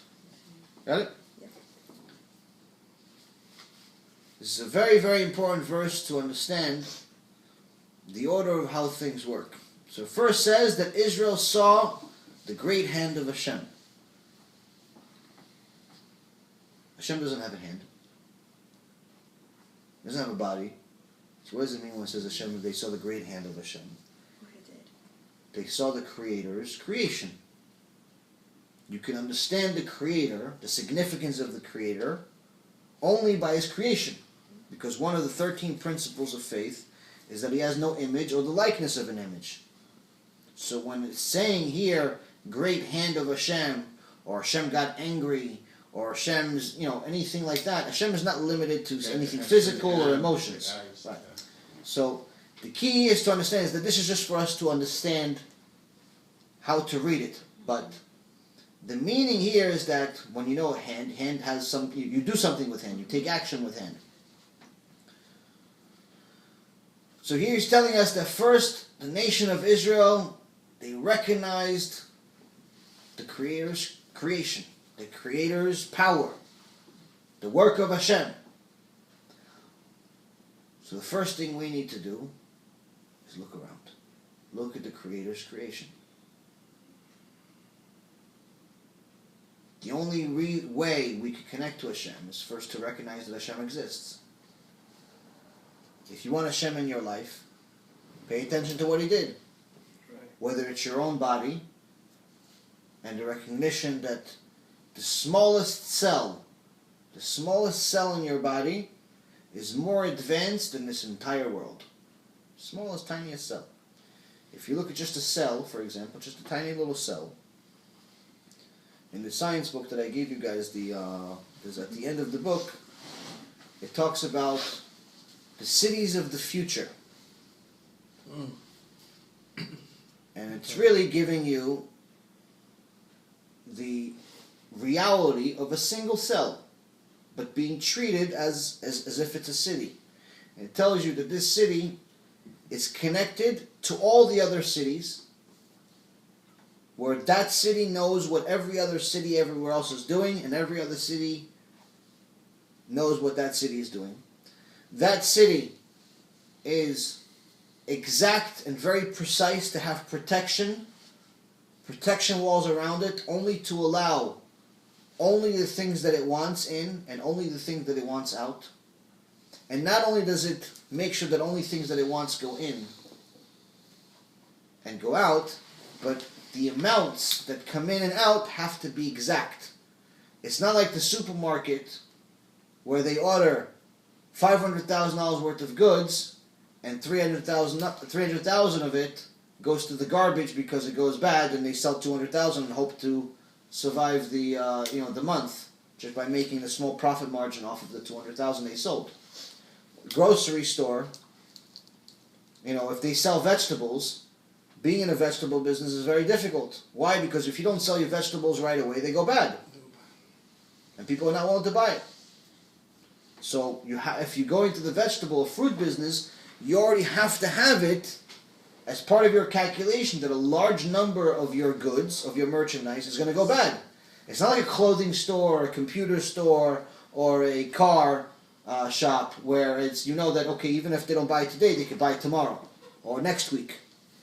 As a matter of fact, something that's very interesting about the car business, and that shows you how fake this world is that when you go to every car lot that's a brand new car lot, the salesman is very adamant to make sure that he's giving you, tell you that he's giving you a good deal. This car is, $30,000, $40,000. It's made with this parts, and it's really worth $40,000. It's in a great car, and yada, yada, yada, yada, yada. And I bet you the salesman himself doesn't know even that every car manufacturer overproduces the number of cars that they need every year. So for example, if General Motors knows that they're going to sell 1 million cars, they're not going to produce 1 million cars. They may produce 7 million cars or 6 million cars. Why are they producing so many more? And what do they do with the rest? Those are two good questions, right? The reason why they produce so many is because General Motors is not a private business. They're a public company. So people are expecting them to show growth. They're expecting them to continue to grow every 3 months when they announce their earnings. They expect them to be better than the previous 3 months and better than the previous year. And if they're not growing, the stock will go down. If they are growing, the stock will go up. So even though they know they're only going to sell 1 million, I'm just making up these numbers, but as a hypothetical, but it is a fact, everything I'm telling you. Even though they know they're only going to actually sell 1 million cars, they're still going to produce 6 million because the shareholders that are going to buy their stock expect them to have 6 million produced. They don't care if they're going to sell 1 million or no. They just expect them to make 6 million because that may give the indication that they have the ability to sell 6 million even though they don't. sell 6 million. They sell 1 million.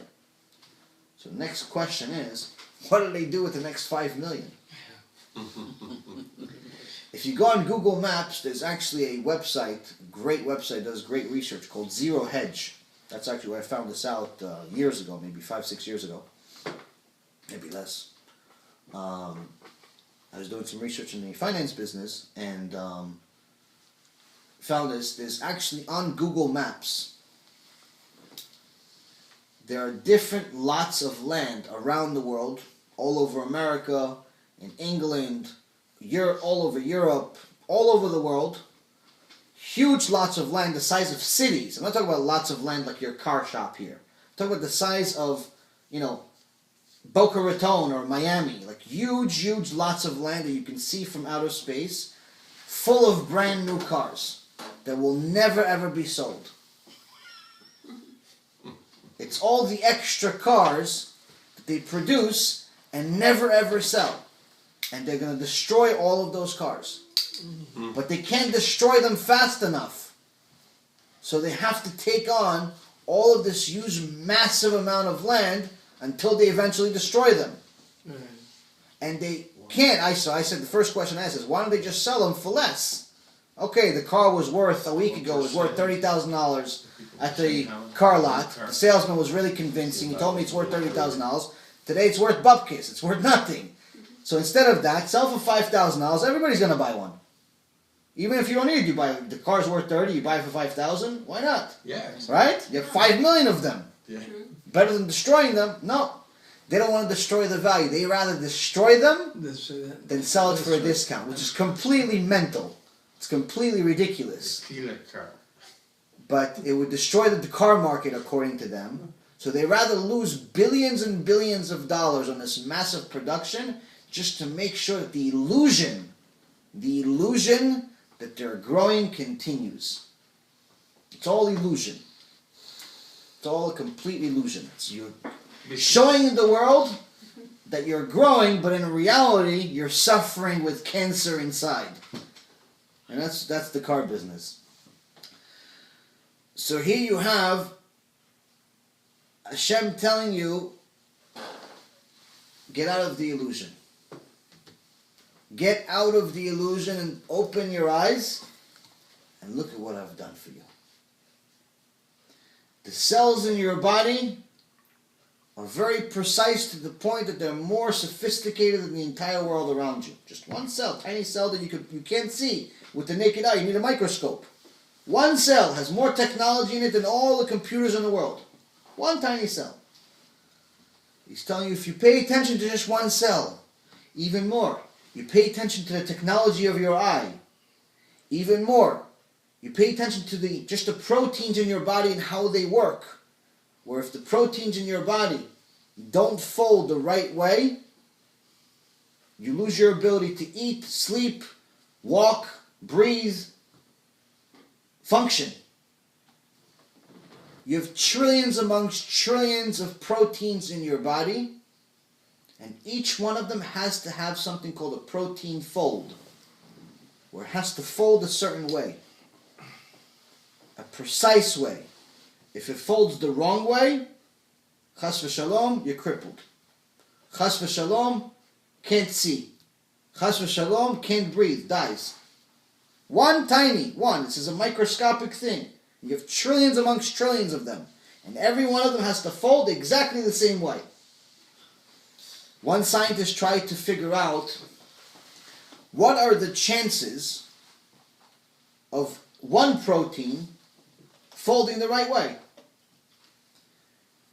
And he says, in order to just, not to figure out what the chances are, but to figure out how to figure out what the chances are, would take an infinite amount of time. If I used all of the computer power in the world, it would take me 10 to the 127th power in years, pretty much infinity in years, just to figure out how to figure it out.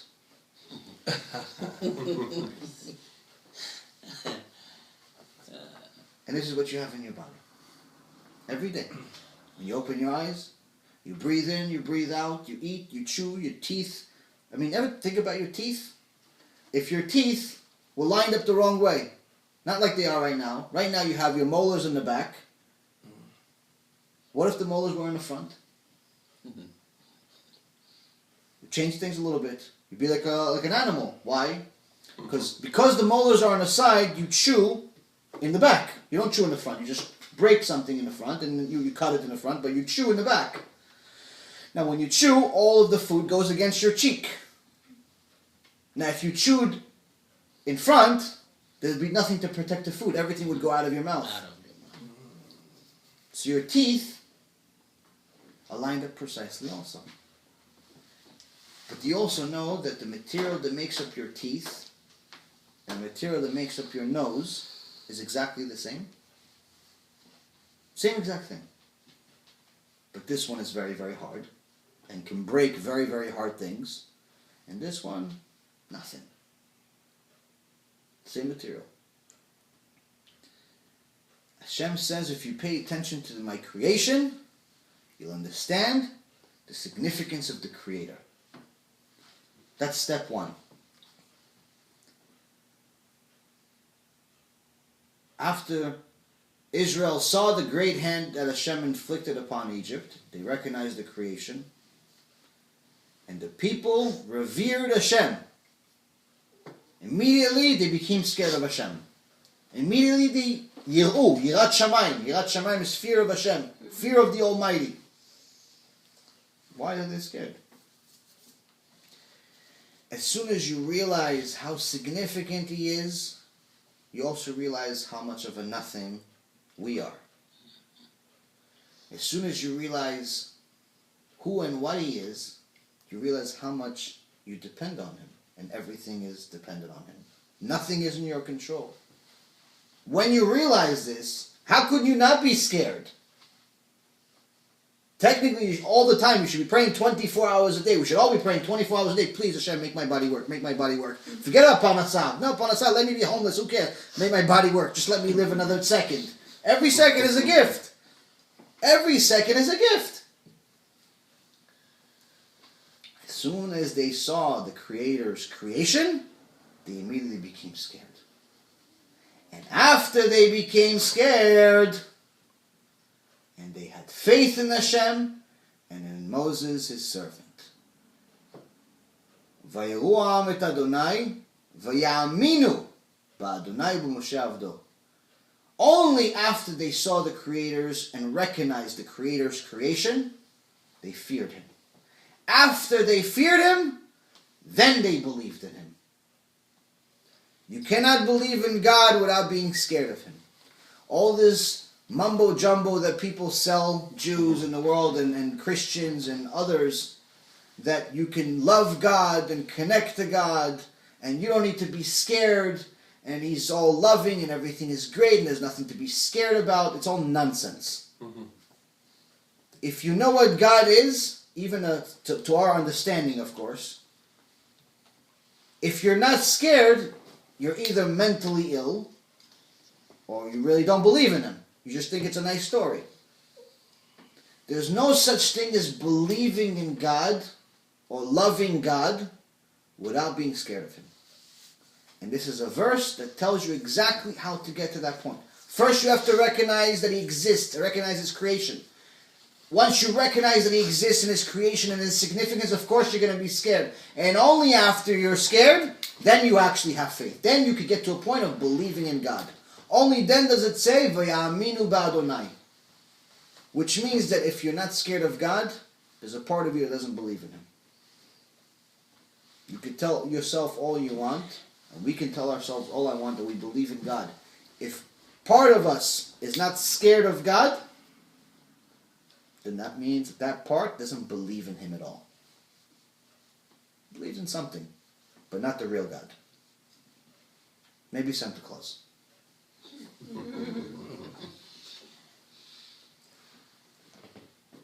And if you believe in God, then you can get to the point of believing in His servant Moshe. What does it mean, believing in His servant Moshe?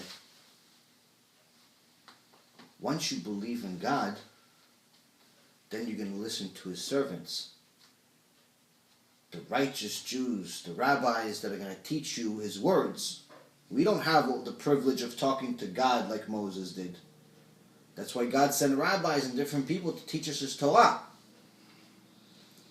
Only if you believe in God are you going to be able to believe in his servants. But so long as you have doubts, you're also going to have doubts in learning too. But if you get to that point, then you can go to the next verse. And the next verse says, "Then Moses and the children of Israel chose to sing." Once you recognize the Creator's creation, you'll immediately be scared. Once you're scared, you'll have belief. Belief in God. Once you have belief in God, you're going to listen to what the rabbis say, the righteous ones, not the ones that just collect money. You're going to listen to what they say and do the words of God. You can put them into action.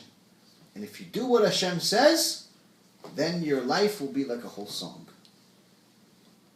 Then you can sing. The problems, the stress, the issues, has nothing to do with you. It's Hashem's problems. He already told us before. He's going to fight our war, and we sit silent. After this song, and we'll finalize with that, after this song, let's see, questions. Questions are always good. We have the whole story of the manna, where the nation of Israel complains again to Hashem. This is at the end of chapter 15.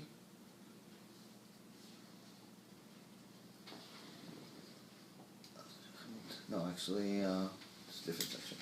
The manna is, the 16, chapter 16. We get the manna. We complain to Hashem. He gives us two types of food. First, he gives us meat, because we cry that we want meat. So he gives us slav. Slav is quail. That's in verse 13. But in addition to that, he gives us the manna. Manna is food from heaven.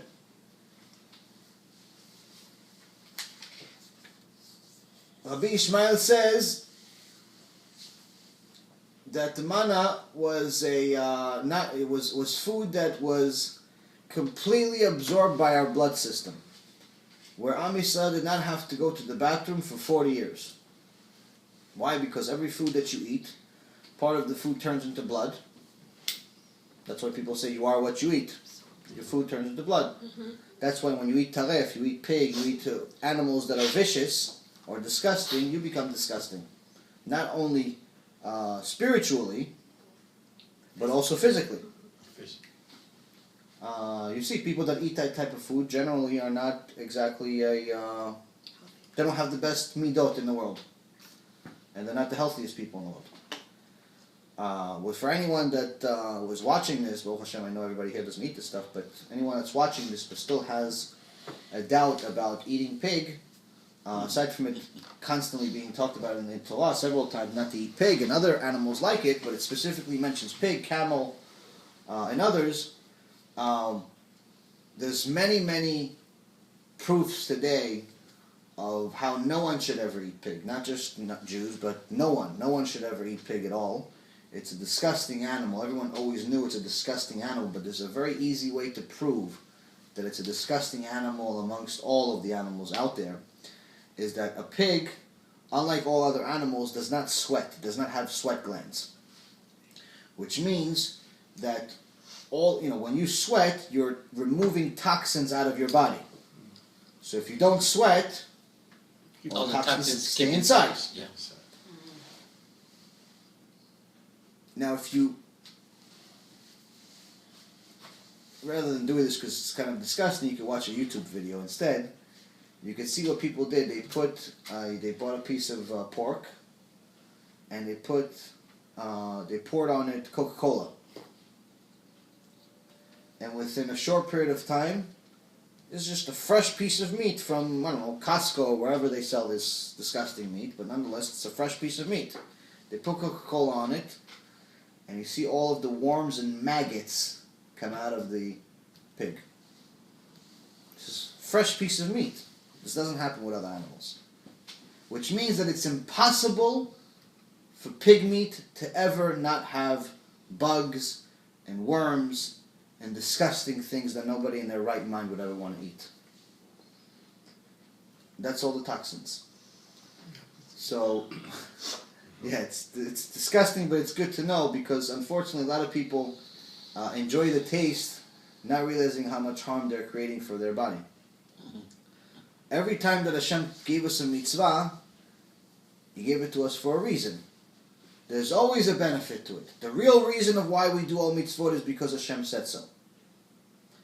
The fact that there's a benefit is the Chesed from Hashem. It's good, it's great. But now we got to a point where we're so far, our generation is so far from Hashem, that unless we see a benefit, sometimes we decide not to do it. So it's good to discuss the benefits of these things. Whether it's circumcision and how it's better for a male to be circumcised throughout their entire life for health reasons, or it's kosher meat, much better quality meat. When an animal is slaughtered in a kosher way, it does the animal's defense system does not attack itself, whereas when an animal is slaughtered or killed in a non-kosher way, its own defense system goes against it, which means that the meat of its own body becomes full of toxins, even if it's not pig. There's many, many benefits to doing the mitzvot. In our generation, we're finding out about those benefits, which is good and bad. On one end, it's good because it's giving us more, strength to do what we need to do. Anyway, on another end, it also shows us how far we are because our grandparents didn't need this. Question. Our grandparents didn't need this. One good thing, though, by the way, if anybody ever wants to test it, is by going to righteous farmers. If you go to a righteous farmer, in Israel and you that observe the mitzvot, a farmer is obligated to stop all work on the 7th year. Now Hashem made a deal with anyone that's growing, where He said, on the 6th year, you work 6 years. On the 7th year, it's a sabbatical year. So the first question is, what can I do? The answer is nothing. You leave everything there. You're not allowed to touch it, not allowed to sell it, not allowed to do anything. How could I? So you have big business. It's not like a tiny little garden in the backyard. It's a farm. You have all these fruits and vegetables. All of it's going to go bad. Hashem says, don't worry.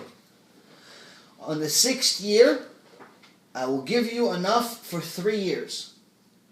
For the 6th year, for the 7th year, that you're not going to be making any income, and for the 8th year. Why the 8th year? Because even after you start working, it's not going to go back to where it was right away. It's the beginning. And this is a proof that we see today with farmers. It's still going on today.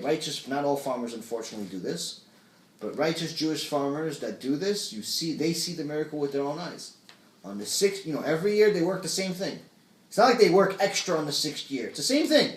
But on the 6th year, the amount of produce that grows is 3 times the normal. Without them doing any more work. They make 3 times the amount of money on the 6th year. Something unbelievable. So there's many, many ways of seeing proofs of God if we just pay attention to the details, whether it's through farming or our body or science or whatever you want. There's many, many ways of getting to this point. But unfortunately, the nation of Israel constantly doubts, and during the time that we got the manna was one of those times that we went to Hashem and didn't have enough faith in Him again. Because when He told us, listen, take the parnassah that I'm giving you, eat everything that I'm giving you, and pray to me again, so I'll give you tomorrow. Because If Hashem just wanted to feed us, if it was purely about feeding us, then He would give us the manna once, like a pill, and we'd never have to eat for 40 years, just like we didn't have to take a shower, and we didn't have to go to the bathroom. So Hashem is beyond power. He's beyond any limitations. If it's just about feeding us, He can say, okay, I'm going to turning off the feeding button in your body. It's not going to work anymore. For the next 40 years, you don't have to eat. Just like Moshe Rabbeinu, when he went up to Mount Sinai for 40 days and 40 nights, he didn't eat, he didn't drink, he didn't sleep. He was completely spiritual. That's not possible for a human body if human body is depending on itself. So if Hashem wanted to just feed us, He could just give us, even if He wanted us to act naturally, He would just give us enough manna to follow us, and we would just eat every day. But instead, He gave it to us every day. The reason why is because if He would have given it to us once, we would have forgotten about Him. If Hashem gave us the manna just one time, we wouldn't look up every day. It's just like, for example, if someone that's rich wants to make the biggest mistake in their life, give their money to their kids while they're alive. Look, if someone that's rich has a lot of money and he wants to make a mistake, then he should give the inheritance to the kids while he's alive, not when he's dead. Why? Because if he gives the money to his kids while he's alive, he's going to see what it's really about. And there's actually a famous story where someone did just that. He gave all of his kids his money, control of his money, and all of a sudden, they weren't coming over for Shabbat. They were too busy to visit, too busy for this. I'm running the business, I'm doing this, maybe next week, maybe next month. All of a sudden, the father went from being the most important person in the family to our father, but, we're busy, we're too busy for him. So the father went to a rabbi and he said, what should I do? The rabbi said, you made a very big mistake, but I'll help you. What can you do? He says, tomorrow, you call your sons and you tell them, listen, you need help. And when they ask you what, tell them, listen, I need you to help me bring this big safe that I just bought to the house. I need you to help me with it. And they're going to ask you naturally, what do you need such a big safe? You gave us all the money. No, I just gave you the cash. The real money that I have is a bunch of diamonds and jewels. And I'm changing places. I need the safe for it. And that's exactly what happened. A safe shows up. They think it's full of money and jewels and diamonds. And all of a sudden, each one of the brothers is showing up and fighting over the father. He's going to come to my house for Shabbat. No, my house for Shabbat. No, he's going to come for me. My wife needs to see him. The kids. No, why? They're fighting over him now. He lived 7 more years. After he died, everyone shows up at the lawyer's office. And they open the envelope. Here's the key to the safe. They go, everybody's excited to open this massive safe. If the millions that he gave us already was not his real money, imagine what's in this safe. We've been waiting and serving him for 7 years. They open the safe and they see a letter. This is a gift to my wicked sons, who after I gave them my money, forgot who I even was.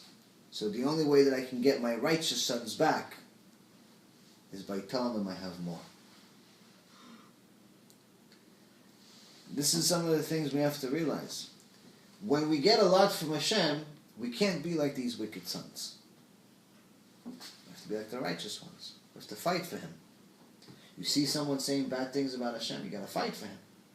You see somebody saying bad things about the Torah, you got to fight for Him. You got to defend Hashem. You got to be the righteous son.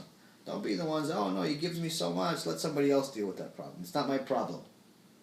Somebody told me the other day, why are you so involved in this whole Rabbi Mizrahi debate where, people are bad-mouthing him, and even though, it's all lies, but nonetheless, people like to say Lashon Hara.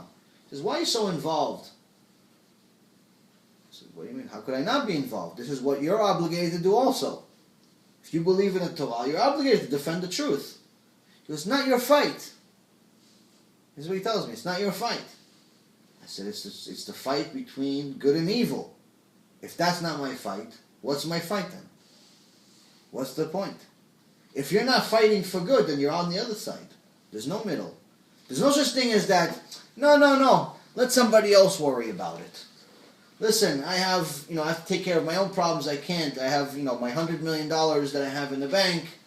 It's busy in investments. This yeshiva, let it close down. Oh, we'll worry about something else. Let somebody else donate to this yeshiva. That's what some people say. They know that some yeshivas are having problems. They can't barely survive. And they have the money. But they don't care. They don't care to help. They don't care to help people that need. I'm telling you, the more people are in need, the more people that have don't want to help. The only people that people want to help are people that don't need help. Like everyone wants to lend Bill Gates money. But no one wants to lend someone that doesn't have money any money. It's just a reality. The only way we can do what's truly right and good is by first acknowledging what it even is. If we leave right and good to our own subjective definition, if we're using our own definition to determine what's good or bad, we're guaranteed to make mistakes constantly. Because we don't really know what's good and bad. We determine what's good and bad based on our opinion. One person may think that going to the beach and hanging out naked is great, whereas the rest of his community is going to think he's a psychopath. They don't want to live next to him. One person may think that it's okay to steal from people, while the rest of his community is to say this guy there's something wrong with him. But he said, no, but I'm stealing to feed my kids. The rest of the community is going to say, okay, go get a job instead. What do you have to steal for? No, but my kids want a lot. They want PlayStation and Xbox and Game Boy and this one and that one. Okay, go get a job. He goes, no, but I had a job, but I can't afford all those things. Okay, so don't buy them. So his definition of good is obviously flawed. He thinks that he's doing good by stealing because the stealing is helping him give his kids everything. But giving his kids everything is really destroying the kids. And his own life. So if we leave the definition of good to ourselves, we destroy ourselves spiritually and materially and in every way possible. We can only listen to the instructions of HaShem. When the nation of Israel questioned HaShem about the manna, they made the mistake of not listening to what he said, and instead of eating everything he gave them and trusting that he's going to give them more tomorrow, they tried to save it for tomorrow. This showed, again, a lack of Emunah. Because they said, okay, he's giving us food today, but maybe he's not going to give us tomorrow. So they saved it. And obviously the food went bad immediately. To show them, everything turned into worms and maggots. Moses got very furious at them. And then, on Shabbat, when he told them they got the Shabbat, the mitzvah of Shabbat, before they got the Torah. We hear about the Shabbat here in this parasha. Where Moses is telling them, listen, collect on Friday food for Friday and Saturday, because on Saturday, on Shabbat, you're not going to have man. Don't go looking for it. You're not allowed to go looking for it. It's Shabbat, it's the day you rest. So we already got the Shabbat before we got the written Torah in Mount Sinai. This again is another one of the many proofs that the foundation of Judaism cannot exist without its main pillar, which is Shabbat. There's no tshuva without Shabbat. There's no Judaism without Shabbat. There's no connection to HaShem without Shabbat. You could do tefillin 5 times a day. You can pray 24 hours a day. You can learn Torah and know everything by heart. You don't keep Shabbat, it's all worthless. bottom line. It's not what I say, this is what God says. Someone could do the 613 mitzvot even though technically you can't do 613 mitzvot because some of them apply to women and you're a guy, or some of them apply to men and you're a woman, or some of them apply to the Bet HaMikdash and we don't have one, some of them apply to the Cohens and you're not a Cohen, so you can't really do 613 mitzvot. So a lot of people are scared of the 613. In reality, you maybe could do 150, 200 at best. But let's just say you found a glitch in the system and you did 612 mitzvot. Except one. And the name of that mitzvah is Shabbat. Worthless. Your 612 are worthless. No share of the world to come. That's what Shabbat is. If that doesn't give you an understanding of what Shabbat is, of how much of a foundation it is, nothing else will. I could tell you about punishments and Gehenom and all that stuff and scare you to death, but it's not going to help. Because if you need to have common sense here. It's not about being scared only. It's about common sense. Without a foundation, nothing can exist. And that's what Shabbat is. That's why we got the Shabbat, and it's mentioned literally in this parasha, before we got the written Torah. And the nation of Israel obviously made a mistake here again. Moses told them, don't go collecting on Shabbat. And a few of them went and tried collecting some manna.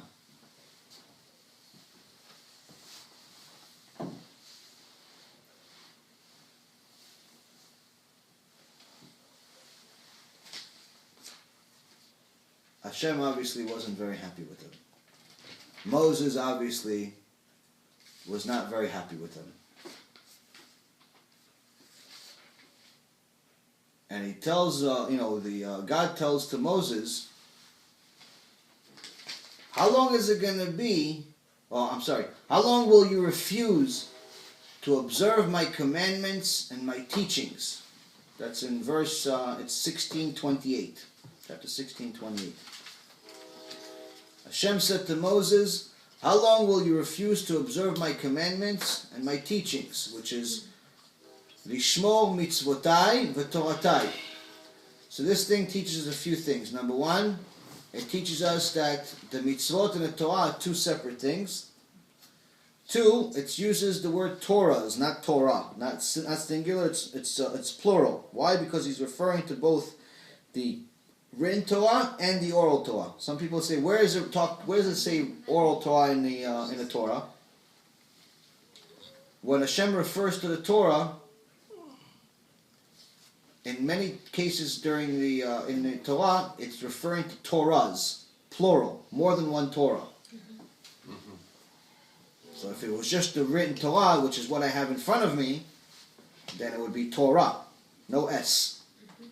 So here, it actually says again, Torahs. So it's more than one.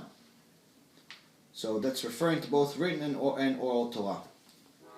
So he's telling you, how long are you going to refuse to observe my commandments, my teachings? I only gave you guys are on the 49th level of Tumah. You're one sin away from being destroyed like the other 80 or 99% that I destroyed. That's why I gave you the manna. Because I needed to purify you. You can't get the Torah unless you become purified.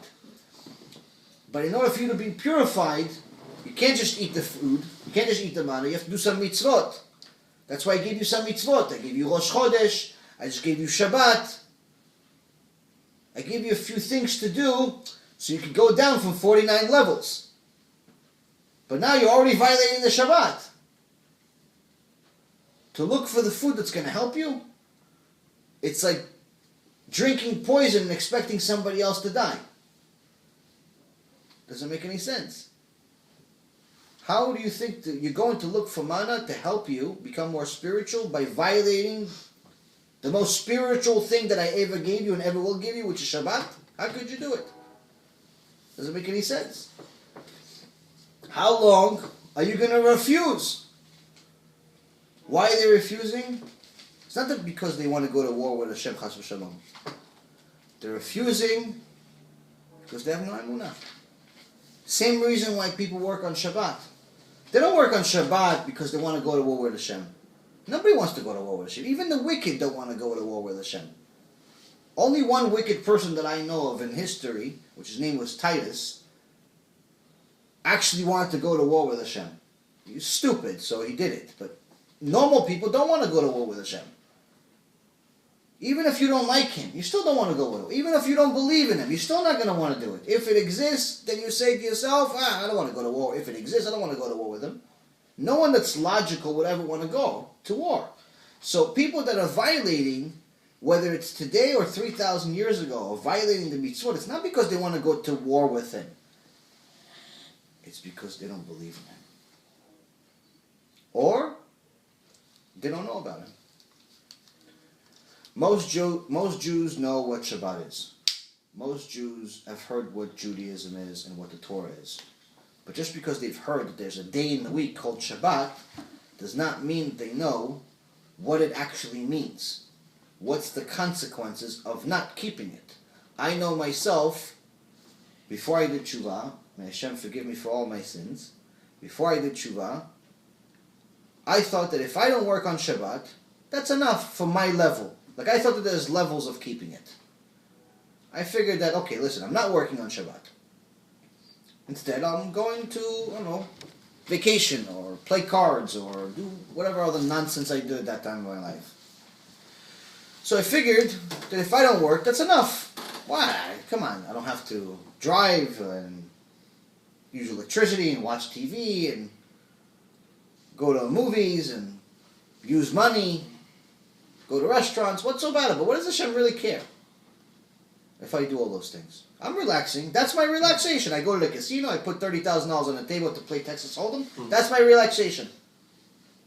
He said, Shabbat, you're supposed to rest. I'm resting on the poker table. That's my illogical logic. That's the human logic that's flawed. I don't consider myself stupid. So, but that was my logic. He said, rest, I'm resting. And I'm even resting better if I win a hand, another 30,000. It's more fun for me. So I'm thinking that I'm not necessarily a tzaddik, but I'm not wicked. I'm not an enemy of Hashem. My prayers will still be answered. I could still be counted in the minyan. I was wrong about all of it. Violate Shabbat, you can't be counted in the minyan. Violate Shabbat, your prayers will not be answered. Violate Shabbat, you are an enemy of Hashem. This is Torah saying, not me.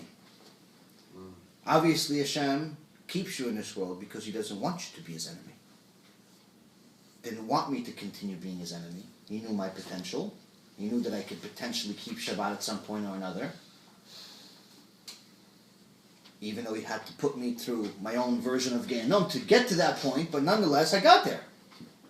Everyone else that's watching this, that's here, that hasn't gone there, can get there, can get better, much higher levels than I ever can. It's not that hard. It's just fighting the Yetzer Hara. The question is, how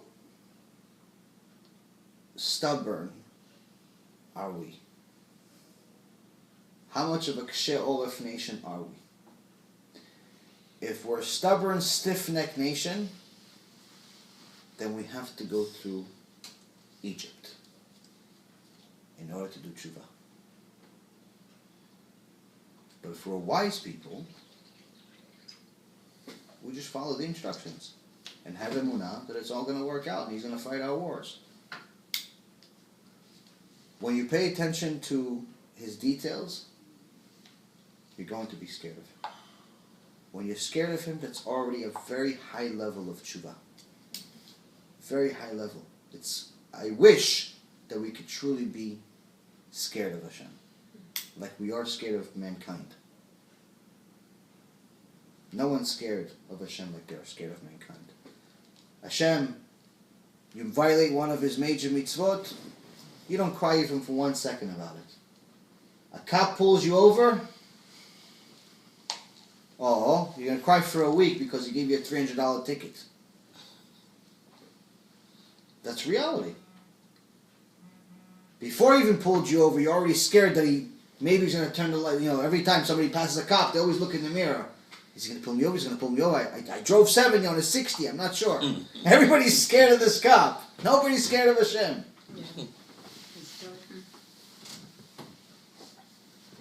So if we're scared of him, then we can believe in him. If we believe in him, then we're going to listen to the teachings. If we listen to the teachings, then we can sing. At the end of this parasha, we went to war with the nation of Amalek. The nation of Amalek is our eternal enemy. They only exist to go to war with Israel. That's it. There's no other purpose for their creation. HaShem created them purely as the source of evil. That's a tool for him to wake us up. That's it.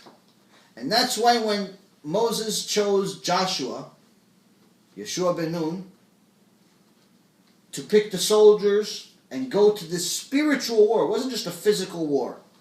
It was a spiritual war. Moses had to stay on the mountain with his hands up in order for us to win the war. So obviously you already see this is not a normal war. What does him standing up on his mountain with his hands up really matter for somebody with a sword? So you already see that this is not a natural war. One of the reasons he was standing up was to keep the sun in the sky. Because the Amalekites would win the war if the sun went down and became dark.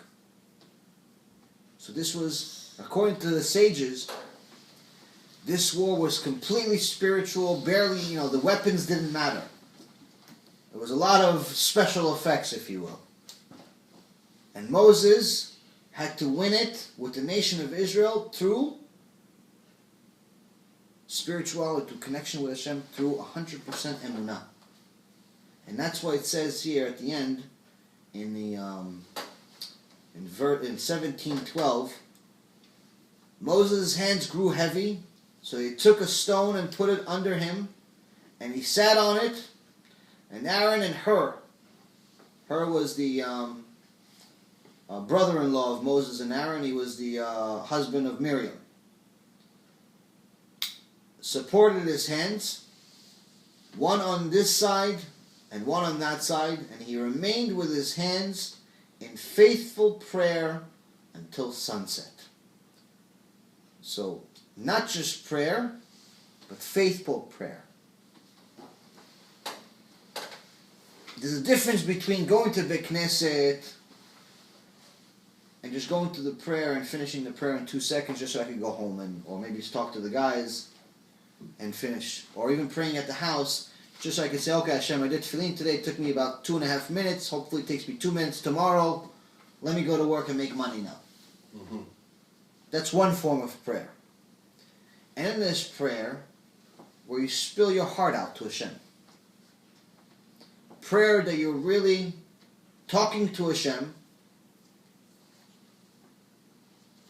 and don't think about anything else. That's the ideal prayer. In the beginning, and even later on, it's not easy to get to that level of prayer every time. That's why the sages used to meditate for an hour before they would pray. Just to get ready for the prayer. And they would meditate an hour after the prayer to go down from the level that they got to during prayer. To get back to normal. That's serious prayer. Obviously we're not at that level. But what he's telling us here is very simple. If you're going to pray, at least understand what you're saying and believe it. Have a prayer that's full of emunah. Don't just say, Hashem do this, Hashem do this, Hashem please this, Hashem help me, but believe that Hashem is going to help you. Give him a reason to, obviously, but believe in what you're saying. Know what you're saying.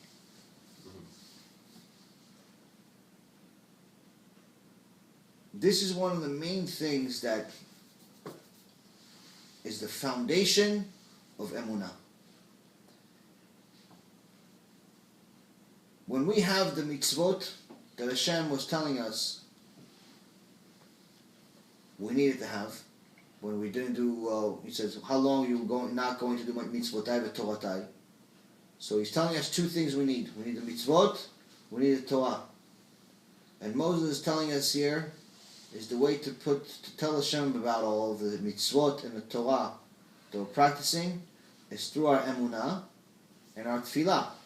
Obviously, each part of these four is built up. It's not as simple to say mitzvot, it's not as simple to say Torah, it's not as simple as to say Emunah, and it's not as simple to say tefillah. Each one of them is built up.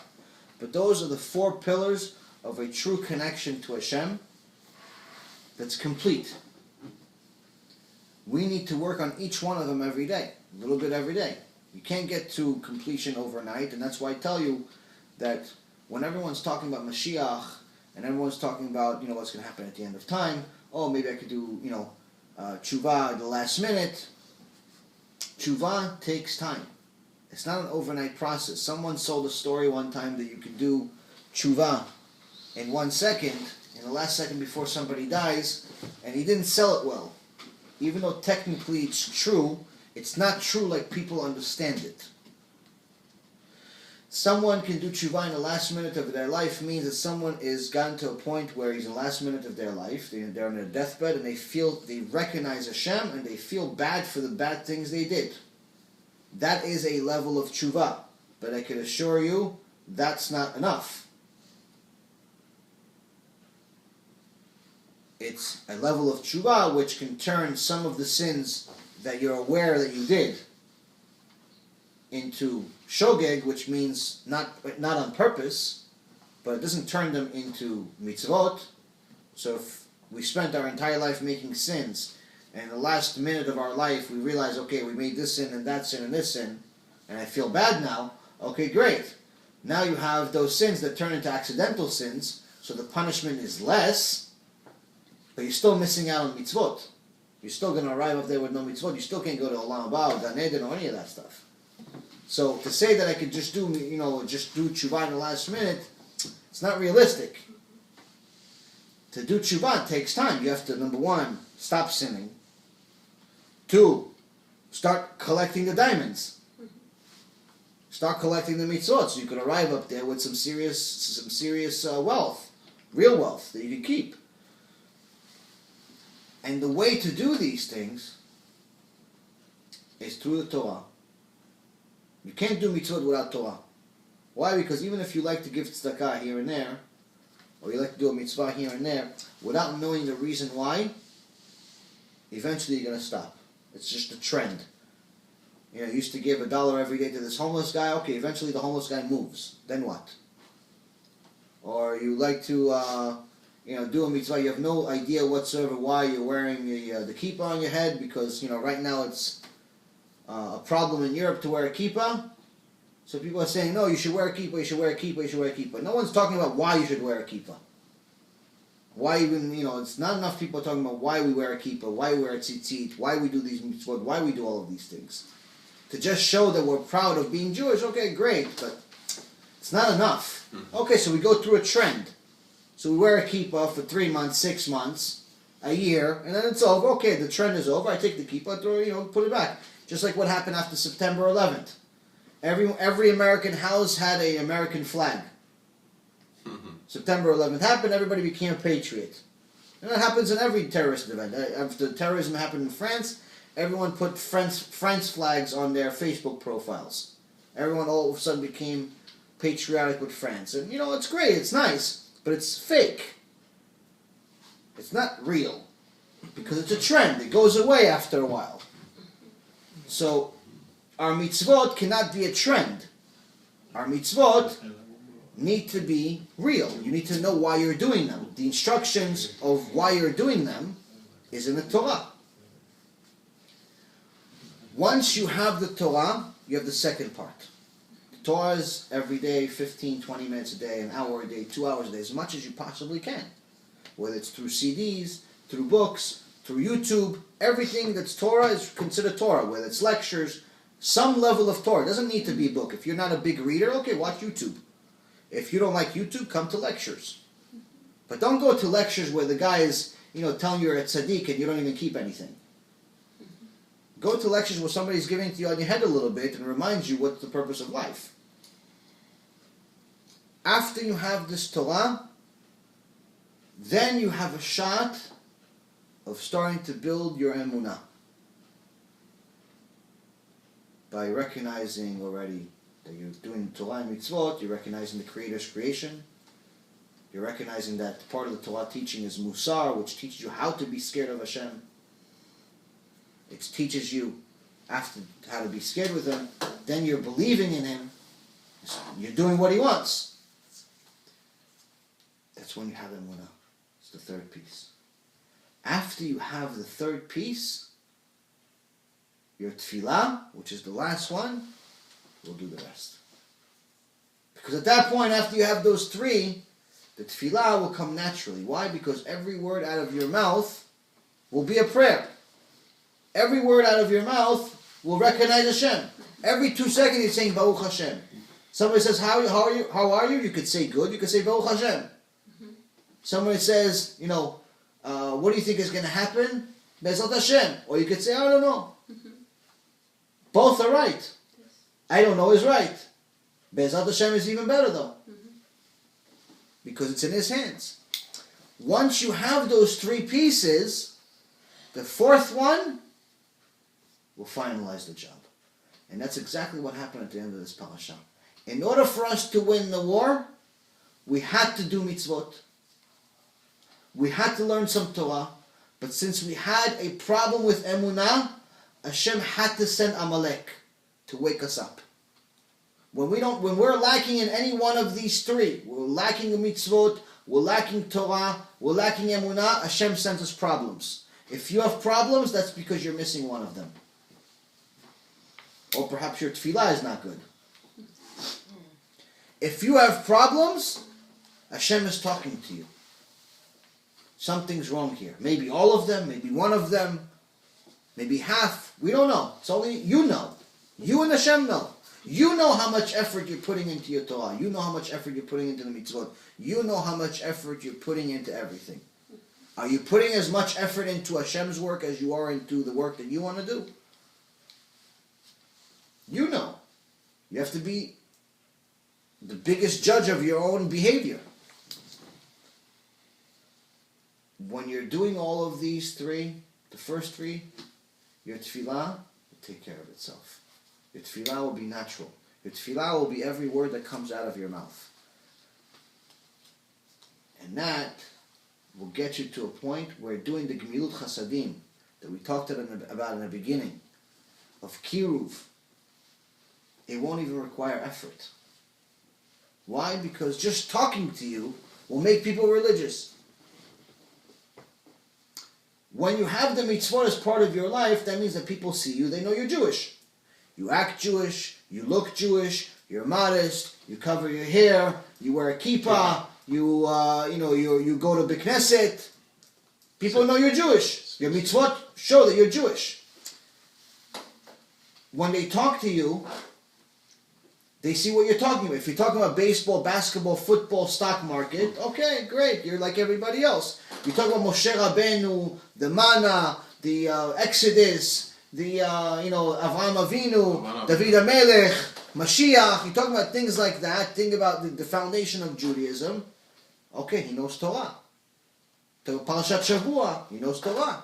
Not like he learned in yeshiva 25 years ago. He's telling me about this week's parasha. He's up to date. When they ask you, what do you think is going to happen in the world? And you show no worry whatsoever. What do you think is going to happen with our company? And you show no worry whatsoever. What do you think is going to happen with this, that, and the other thing? And you have no worry. Not just show no worry, but you have no worry. Then you're showing the Emunah.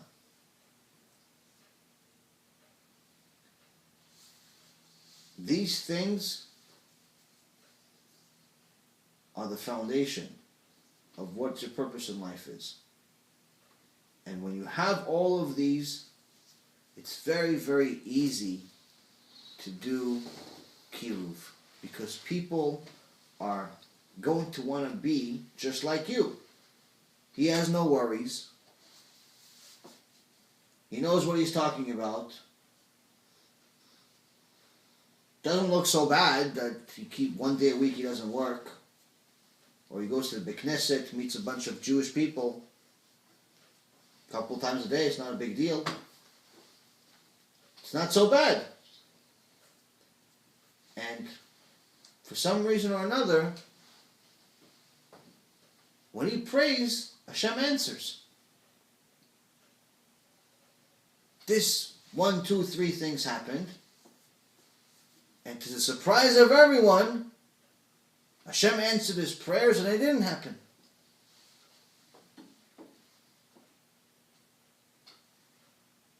You start seeing miracles with your own life.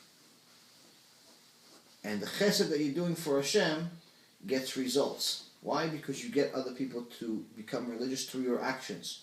You're not only selling them to come to a Shiur Torah because it's good for them. You're going there because you're joining them. You're with them. You're telling them to become religious because it's fun. Because it's good. Not just because you want to push somebody into some cult and get them to donate some money for you or something like that. When you do all of these things, doing kiruv becomes easy, becomes natural.